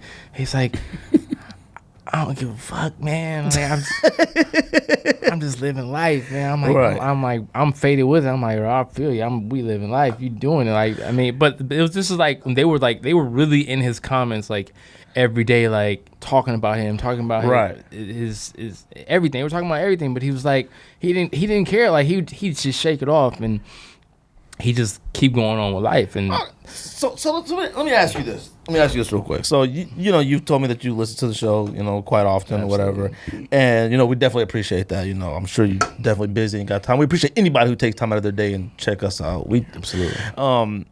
Now, early on, we gave a lot of strong opinions on like people and things like that. Do you want me to say the name? Oh, I have no problem saying their names. Okay. Now, because I know who you're talking about. Okay, so now, do you or any of the people like the LA scene, like a lot of people like have any particular views on like those type of people? Like, because I've stepped back from it an awful lot because I'm just like, you know what, I'm just spinning my wheels, whatever. And I feel like the stuff that you're talking about today, like I look at that as like from the beginning, like it's important stuff to me. Like I don't like stories about how to get Tiffany's and the eBay magazine, stuff like that is important to me. And then I started thinking, why is it that important to me? Like it's ridiculous. Like I'm trashing a lot of other people for these reasons, and because like a lot of these, like Kai's, I don't care about any of these geeks. To me they. I've seen him at a few events. I don't know. I never met him personally, but I seen him at a few events. Is it like a consensus of like views on like not just him, but like people that come from that world or universe? I mean, when we step into these events and it's like, it's a party, let's have a good time. Right. It's I mean, everybody's just there to have a good time. You know what I'm saying? Right. At the end of the day, just like, okay, are we getting something? Are they gonna sell us something that's downstairs? Is it gonna be a bag waiting for us when we get ready to walk out or something like that? Right. Like, I mean, I mean, everybody's there to have a good time, but we already know everybody. Right. So I mean, we just there to have a good time. So if somebody's not feeling somebody or they don't get along with that person, you're not gonna find them around that person. They might be at the same event, they might be at the same party, but they're not gonna be in that same section. They're gonna be away from that person in that at that event. So I mean, if somebody's out there who has a personal issue with somebody, then like they'll probably say it to the people that they cool with, but like it's like they're like, I ain't vibing with that person. Like I'm not feeling that person. So then, do you think sneakerheads? This is another separate question from that. Like, that's a separate question from this. Like, do you think sneakerheads expect way too much from sneaker brands? If you're just getting into this, yes. Okay. You should if you were into sneakers, you're in it because this is what you love. Like you were copping regardless. Like you weren't in this. Oh, I'm gonna buy a couple pair and I'm gonna do these videos and then they gonna start liking me and then they gonna send me something. You should never come into this thinking that you about to get something for free. So, anybody who's been in the game before social media, they just copping off because this is what they've been into. This is what they've been doing. Right. So, I mean, if you just getting into this and you found your niche where you doing these YouTube videos and you doing a cleaner or you doing something where you getting, I mean, I'm not hating on anybody getting a check. If they getting a check for it, cool. You know what I'm saying? But I mean, I don't know, man. I've learned to try to be cool with it. Okay, let's put it this way. I know how much work goes into doing this. Like, you kind of saw it. Like, we set up our stuff and do that. Like, yeah. And with me and my mind in this show, it never stops. Like, people think when I talk about, like, shirts and hats and making a something to sell, like, I'm just talking. But, like, I'm talking like, you can ask my wife. I'm up. Like, just making anything. And I hate the fact that I stress about it. And I feel that either just, not that we're aging out of it, but I do start to feel like maybe we are old. We are the old people. Okay. So you remember when your parents would play music, they would play like Earth, Wind, and Fire. They'll play like Marvin Gaye. They'll play Barry White and all that stuff. And then they come past your room and they hear the Snoop Dogg. They hear the Dr. Dre. They hear all this, like, they don't understand it. Like, what's with all this cussing? Like, what's the bitches in the right? Like, what is this? I'm like, see, Mom, you don't understand. You don't understand. But we are becoming, or we are that older group where it's like these young cats don't understand. Like, man, you know what I'm saying? We used to wait in line for this, man. You know what I'm saying, man? I used to go in on a Tuesday in the middle of the week, man. Go get these shoes, man. You know what I'm saying? You don't know nothing about the Nike Air on the back, man. You know what I'm saying? Yeah. But see, are we being old? Or are we right? We're both. Okay. We're being old and right. But it's like, I mean, it's just a new generation coming in. So I mean, you gotta accept it and move on. You can try to teach these young people on how it used to be, or at least give them history of how it used to be, or give them history on the item that they're buying, because a lot of people don't know what they're buying. Right. I get so many DMs about, yo, how do you walk around with those OG ones? Like, how can you wear that? I'm like, it's no air in this. This is rubber. Ain't no foam in this. Like, I can wear it. You could wear 85 one right now and be fine. I mean, the collar of it might be crusted or something, right. but I mean, it ain't gonna fall apart on you. You know what I'm saying? So like a lot of these kids don't know the history behind it. They don't know what's in the shoe. They don't know what's behind the shoe. I think you've said this a few times on a few episodes. Like, we used to look up to these athletes as like for the shoes. Like, oh, you see those Barry Sanders? You see those? Yeah. Like, oh, you see Junior Seau? You see those? Will Smith was wearing those in the movie. You know what I'm saying? Like they not looking at that. They looking like, oh man, you see the yellow Travis Scott sixes that he was rocking. You see them like. This is their time. This is what they're into, but they gotta learn. I mean, they ain't gotta learn, but I mean, they should know the history of where it's coming from. Right. Like, it does bother me that it bothers me that I do it when I'm about to cop a sneaker, or like right before Sneakers app drops something. I'm looking on a sneaker app like, oh, let me see what he's going for right now. It bothers me a little bit. You do that, or that bothers you, the people in front of you are behind I do it too. You do it too?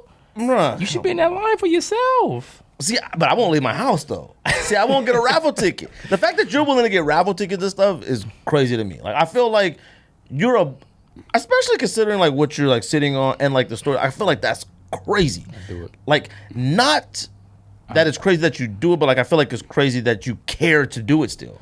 I have love for it. Right. I'm in it for the love. Like, I still enjoy copping shoes. So it's never been about, oh, what if I cop this, how much is the resale? I'll look at and see how much is reselling for it, but right.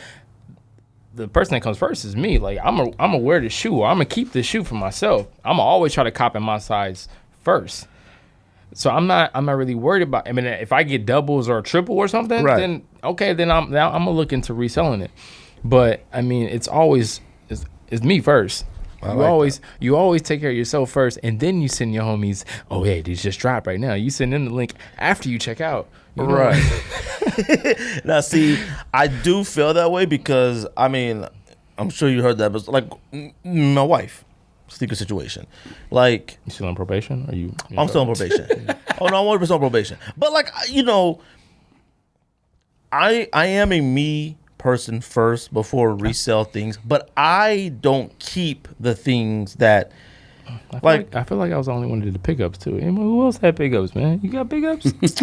Yeah, he said he got Westbrook cheetahs or what the Westbrooks, whatever they call. I got the Washington Husky. I got Huskies. Wait, is that the Ultra Boost? Yes, okay, I got Huskies and they canceled it. I'm not gonna say who canceled it. I mean, it's purple and gold, right? With is it fire? Is it a what is it? 4.0 or is it a 1.0? 1.0. Oh, they went back to they fire. I haven't gotten them yet. I think they come tomorrow or something. Let me get those, B. Not your size. I want those. Like, I need those, but I can't pay the $5-6 for them. I could have swore y'all said y'all not wearing other college colors. I did say that, but then I also said, you know what? I'm almost 40 years old. Like, what am I talking about? College? They only ASU only hits me up to make a donation as a booster. That's it. All right, and then that's it. They don't hit me up with nothing else. I don't think there's a UW logo or anything on these, which might make it a little bit different. Which matters because Michigan 12s. I said Michigan 12s are fire, but putting that gigantic Michigan M on them. Fire is a strong word. Oh, Michigan 12s are fire because you know what? Remember when Jordan Brand was in the Friends and Family, or whatever that sample one is, that one's fire. Well, I mean, what's the difference on the Friends and Family one? I think the tab on the back. Oh, stop it. You talking about minor detail things. That's all it takes. When we talk about the Nike fine, stores, man. you talking about Georgetown location, you talking about these, you talk all these locations put like every single colorway, Chicago in various colorways all through that. The Michigan one through whatever they went through, absolute fire. I definitely hate when they do that. Why? When they drop the 1 through 23 or 24, I don't know where they stop at. Do they go? They go to like 23. Did they go all the way up to? They do. Did you go all the way to 33 now? Like when they do these whole. Oh, I don't know about how high. It goes to at least 23. Because I remember when they did like the history of flight, the white. Oh, I hated those. Though. The white and red ones. Those suck. Though. So it's funny you say that, but it was a Chinese cat, Jackie. He used to come to Riff LA.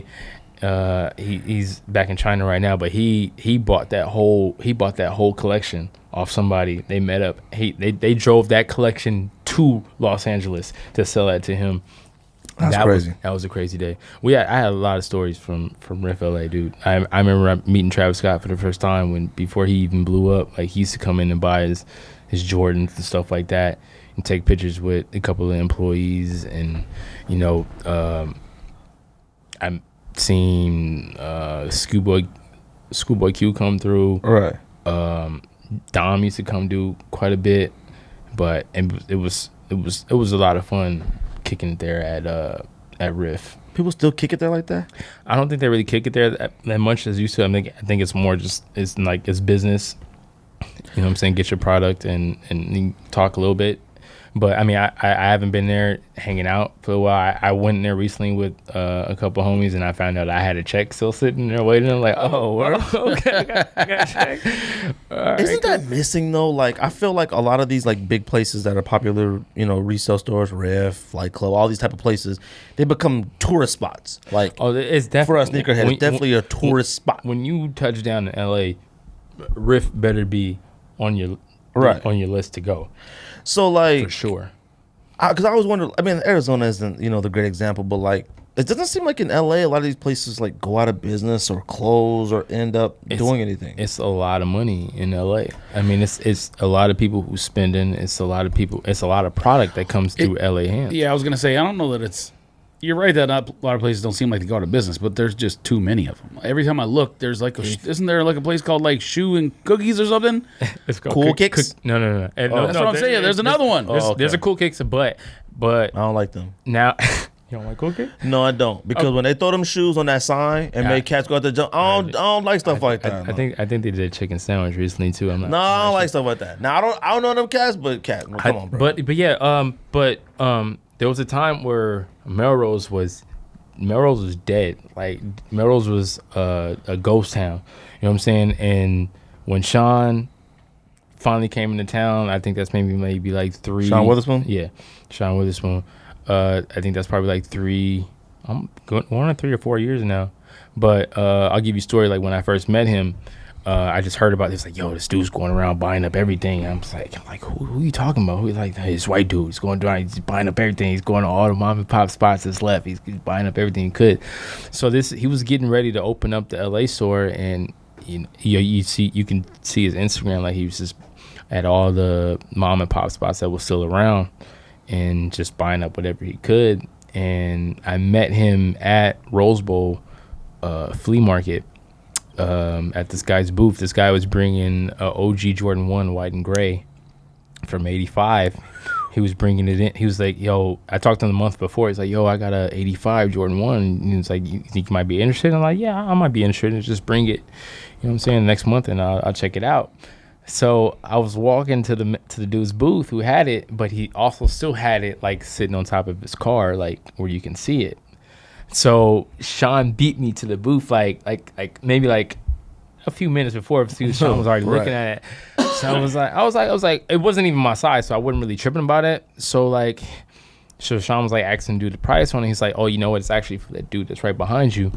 And then he was like, oh, this is my bad, dude. I'm like, oh, yeah, well, you were already here before me, bro. So like, I'm saying, if you want to cop it, you can cop it. It was a flaw to the shoe though, because like whoever had the shoe originally, they drilled a hole through the toe box into the sole, and they drilled it into their display. Really? Into their front. What? That was the only flaw. That was the only flaw on the shoe. Right. So I was like, yeah, bro, you already here before me. So what do you want for it? It probably was probably like $300 or $400. Oh, bro. Yeah. So I was like, well, you're already here before me, bro. So I mean, if you're interested, you can go ahead and cop it. So he let me look at it, and I looked at it before, you know what I'm saying, but it wasn't even my size. So I was, if anything, I was probably going to resell it too. So, but Sean ended up copping it, and he's like, yo, I'm Sean. He's like, I know who you are. You know what I'm saying? I follow you, such and such. And I was like, oh, nice to meet you. He's like, I'm getting ready to open up a shop on Melrose. And he's like, just come and check it out when you get a chance. So I was like one of the first people to check him out. Like, as soon as he opened up, like in the middle of the week. He didn't wait for a weekend. He opened up in the middle of the week. Right. Like, and then it was kind of a ghost town. Like, when he opened up, it was just like in the middle of the week. But like, people were seeing the pictures of what he had and what he was going to have. But like, people definitely flocked in and picked up on that vibe. But he was like one of the first people back on Melrose to really get that street back popping. And now traffic on that street is ridiculous. Is vintage stuff getting played out? I see you do a lot of the vintage stuff. Like, I see you do a lot of the thrifting and shopping. It's not fading out. Really? It's been around. It's lasted a long time now. Vintage has always been around. It's just that now more people are paying attention to it. And then, I mean, with the Rose Bowl and all that stuff, it's like Rose Bowl it's more turned into like a vintage con, I feel like, because like everybody who already has a storefront or they already have their business of vintage, they're coming there now to resell their stuff. Right. So I mean, you don't really see the deals like you used to see when I first started going there, probably about eight years ago. I used to really get stuff for like a really good deal or good price, but now like I mean I'm basically paying like a resale price for some stuff, and then it's just what it's come to now. But ever since, I would say, since Sean has hit the scene and I hit the Los Angeles scene and the YouTube videos and all this, and all these kids see that you can make money off vintage, it's a lot more people that's got involved in it, and they are out there like looking for whatever they can find. They're coming out to flea market now. It's like the flea market has changed a lot. When the vintage stuff first started like hitting like regular shops and started like really kind of getting big, I love vintage stuff. Like, I go on eBay, type in vintage. I type in Nike vintage. I look for like old stuff. Like, we talk about the sneakers and stuff. You said you had your original 9s from whatever grade. Like, I have sneakers still from like 89 and stuff like that. Same. And I love that stuff. And I think at the time when it first started really hitting off, I looked at it as like, oh, it'll always be here and it'll eventually fade away. That stuff is like, the prices for that stuff now are through the roof. I've seen T-shirts. People are selling T-shirts for like $800-900. Bro, I've seen stuff extremely high. Yeah, like old concert T-shirts. Yeah, like I was like, yo, why is this Garth Brooks T-shirt $99? Like, the people who buy it, like, I mean, all it takes is one person to buy it. That goes for anything that you're reselling. So all it takes is one person to pull the trigger on it, and it's like, oh, well, this is what it's going for now. Like, if I can sell this Spider-Man T-shirt for $250, and this is what, and somebody buys it, and this is what it's gonna go for. Right. You know what I'm saying? So, I mean, but I mean, when you see these designers are out there too. They're out there getting their inspiration on the next product too. I see Jerry Lorenzo out there all the time. I see Don C out there all the time at the thrift. At the Rose Bowl. Really? Yeah. They're always there. Chris Union from the Union is always out there. He set up his original setup for the Union ones was out there. Oh, that's right. At the Rose Bowl. You was there, right? I missed it. He was. Oh, okay. They closed up shop before I got. I swear to God, if I was there when he was set, I'd take them all. You got both unions? I got both. Yeah. You got okay. So what was the real story? Okay. What, did you get both? Because you cool? No. I hit the blue pair. The blue pair I hit on his website when they was doing the whole "you're not human, you're a bot" thing. I hit on that. The black pair. How did that work? The black pair. I hit their raffle that they did a raffle too for that. I hit on that, and then the Jumpman store downtown. I hit on that a few times on that because they had a private party for that, and then if you were able to buy. Well, how many pairs do you got? For a total of pair, I hit for 5 pair. But I had one pair. I made sure my girl got the black pair because that's one she wanted. I made sure one of those went to her, and then also hit another black pair, but it was for somebody at Nike who wasn't able to get the shoe.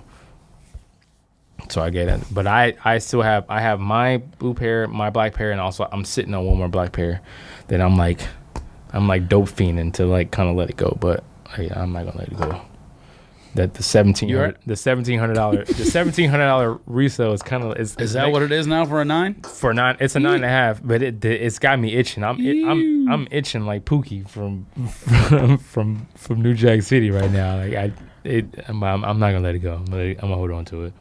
All right. So what's the Rose Bowl Union story? Because obviously people saw it on social media. Yeah. Right. So from what I saw and from what I heard, that they had a booth set up just like how any other booth. If you set up, if you make a reservation months and ahead of time, just set up the booth. You have your product, and that's it. So from what I saw is they had the shoe on a table. Just one pair though. They had both shoe, like one of each color on the table. So if you walked up, it was like, but people never seen the shoe before. Right. Those who are not really like looking out to see for the pictures, they never seen the shoe before. So people was like, they just think it's another fake Jordan that you see out on. You see a lot of fake Jordans when you're out there at Rose Bowl, like Jordan 7s, like swap meets. with the see-through joints and then posted. Yeah, I remember going to swap meets in Irwindale. The Burberry Jordan 4s. You know what I'm saying? You used to see all kinds of crazy. So when people see the two-tone cut off, like right. you see like a gray Jordan 1 on the top and then like a black toe at the bottom. You're like, oh, this is fake for sure. And it already had that vintage look to it. She was like, oh, no, this is fake. So the people that they had caught recording, it was like, oh, no, these is fake. And then like, there was nobody who was there like, I want to buy it right now. Like, right. But yeah, so that's what the recording was. But they once people started getting a word of it, they packed up and they closed. They were gone. They were gone before it had to be before 10 a.m. They were gone. Would they have sold it? No, I don't think they would have, because there was a couple people I seen from the video, like the footage. It was like, all right, I'll buy it. Yeah, you got 9. Really? all right. But I don't think they sold it to him. But that would have been dope. But they probably would have gave him like a voucher or something, like, yo, come through when we would drop it. So that would have been tight. Yeah.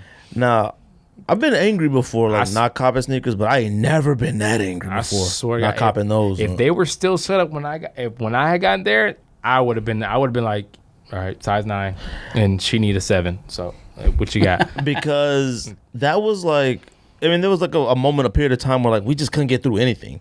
And then I'm at my son's t-ball game, and I'm like on the sideline. I got my daughter trying to keep an eye on her, and like I kept getting through. Like I kept getting through. Oh, you like, talking about the official drop? I was getting through, no problem, everything. And then it kept hitting me with that, you might be a whatever bot thing. That was the one time like I almost lost it. Like I'm talking like broke the phone, lost it. I was sitting at the house like, what do you cut? How am I supposed to switch my movement? I didn't know what to do. What are you moving? What do you mean I'm moving like a bot? Like I'm not moving like a human. I was heated. But I just kept going back and like refreshing, and it finally was like, got it. I was like, damn, all right, cool, got it. I kept refreshing. I was doing every single thing possible, and I kept getting them like. I just copped the bike he did too with the GT, the caption collection that he did. I'll tell you one thing, Union, which George. I was familiar with Union. I've been in that store at like 3 different of their eras. Oh, I was in the store. I already know what you're talking about. When they got Nikes and when they had 10 deep in there. They were like one of the first ones that had 10 deep. When 10 deep classic. Dropped. They were the first ones, and then when they did like the they did the remodel, and they did like the halo over the guy who's skateboarding. That when they did the construction. I remember that. I went in there when they had Nikes, and then I went in there again when they had the Iverson poster up, and I think it was like something. Fuck the world, or I don't know. I took a picture and sent it to you. I think. Yeah, you did. And then now the new design. Yeah, they were the first store I saw with 10 deep. So I still have the very first 10 deep T-shirt I bought out of there, and it was 10 deep had did a flip on the Hawaiian punch, and it did a purple punch. and it was the Hawaiian Punch dude that was all purple, but he was just faded off the lean. That was like one of the first 10 Deep t-shirts. I was like, oh, I've never seen this before. What's this brand? He was like, it's 10 Deep. I was like, oh yeah, I buy it. Is Union considered a streetwear store? It's so expensive. It's the high. Luxury It's the high streetwear or end whatever. part. Yeah. So like neighborhood, Disvom if they still carry that. But I was just in there to see if they had the bike. I wanted to buy the bike in person, but they only had. She told me they only had like 6 or 8 bikes in person, and the rest would have been online. So I ended up copping online. But How many dirt bikes does Supreme get? A random segue, but you know, I don't know. I don't know. You're really high on Supreme, right? Yeah, I bought. See, I love Supreme. Like, I like Supreme stuff. You got connects over there right now still or no? I heard somebody recently just went back to Supreme, so I might have to go show face again to see if I get the love. But the original man, the original Cape Fear man, he's not there, right? He's not there. Okay, he doesn't feel like he needs to work anymore. We talking about the same person? Oh yeah, from earlier. Okay, yeah. So wait, did he manage the store or was he just kind of like? No, he didn't. He didn't manage it, but he was employed there. Okay, but he would be right there at the front line, like if. He might be one of the most mysterious people on earth, bro. Like I used when he because he's OG too. He's Nike Talk and all that.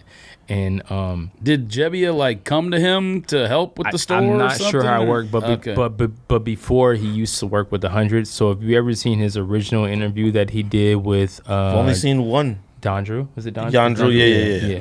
So if you see that interview, then like that he'll tell you the story and where he originally came from. But I don't know how he connected with Supreme and all that. But if you were gonna walk in that store, you were gonna see that. You were gonna see that man. Like you had to come. Even on a non-release day. Yeah, he was there. He was there. So and this is before they got the security and all that. Before they hired the security and all that. Like he was gonna be right there in the front. Like he had to approve you to get inside. If you didn't know, and if you didn't know any of the other employees, you would have to name like a couple of employees to like, okay, you know who. This just to go shop. This is go shop. But this is before they did the whole like online register type thing. Like you could just show up there like.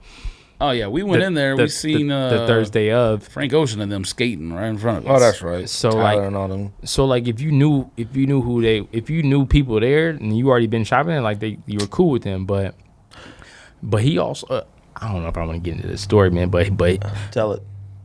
Go ahead. You ain't gotta put names. You can make up new names. You can do whatever you gotta do. What's the story? The person that y'all always used to talk about in the beginning. At the beginning of your shows? Yeah. He checked that dude. Oh, really? Yeah. I figured he has. He checked that dude. I can't think of who you're talking about. I mean, you can tell me after the show. Yeah, I figured he has. Yeah, but... Why is he so angry? I don't know. I mean, it's probably the Fed time that he did. You know what I'm saying? He's probably so angry about that. I get really mad at the interview that he did with Don Drew, whatever. Nothing against Don Drew, nothing like that. Because... I feel like that window of time when we first started out, it would have been such a phenomenal discussion with him at it. It still is. But it still is, but you like, just gotta catch him at the time when he's winning, like when he's ready to let it go. Like I'm talking like, because when I meet up with him, like when I still buy product from him and all kinds of stuff. So like when the times that I've met up with him. And he just lets it loose right there. Like when I'm buying the shoes, he was like, "Yeah, what you think about this person? What you think about this?" He's like, "Yeah, he would like." He's like, "I ain't fuck with that person." Like, I'm talking like I'd wake up in the morning, like 6 a.m. and like in the DM, posting. And it's something in the DM like he sent me like, but he's heated. He's heated. He's on that time. Dude, I don't know if you ever saw the videos, like when he used to post his workouts, like he used to post his burp ups like at 3 o'clock in the morning. He used to be at the park doing burp ups, and he used to post this video like 3 o'clock in the morning. Like, dude, why are you up right now? He used to text me like at 6 a.m. Like, yo, a lot of people became known to the podcast because of him. Like, there was a moment in time where, like, he would post about it. He would talk to me all the time. Like, and people still to this day, I can't remember who it was recently, but somebody was like, yo, I got hip to you from this person. We've already talked about it. I don't know. No, we didn't say anything. We didn't? No, we did. We talked about it a little bit in the beginning. We did. But either way, I still want to talk to him. The fact that I don't care how angry he is. I don't care what it is about. He's still posting stuff for sale. I won't even say anything. Like, we don't have to talk. I just want to hear him talk, like, about everything, sneaker culture, streetwear, anything that he has to say.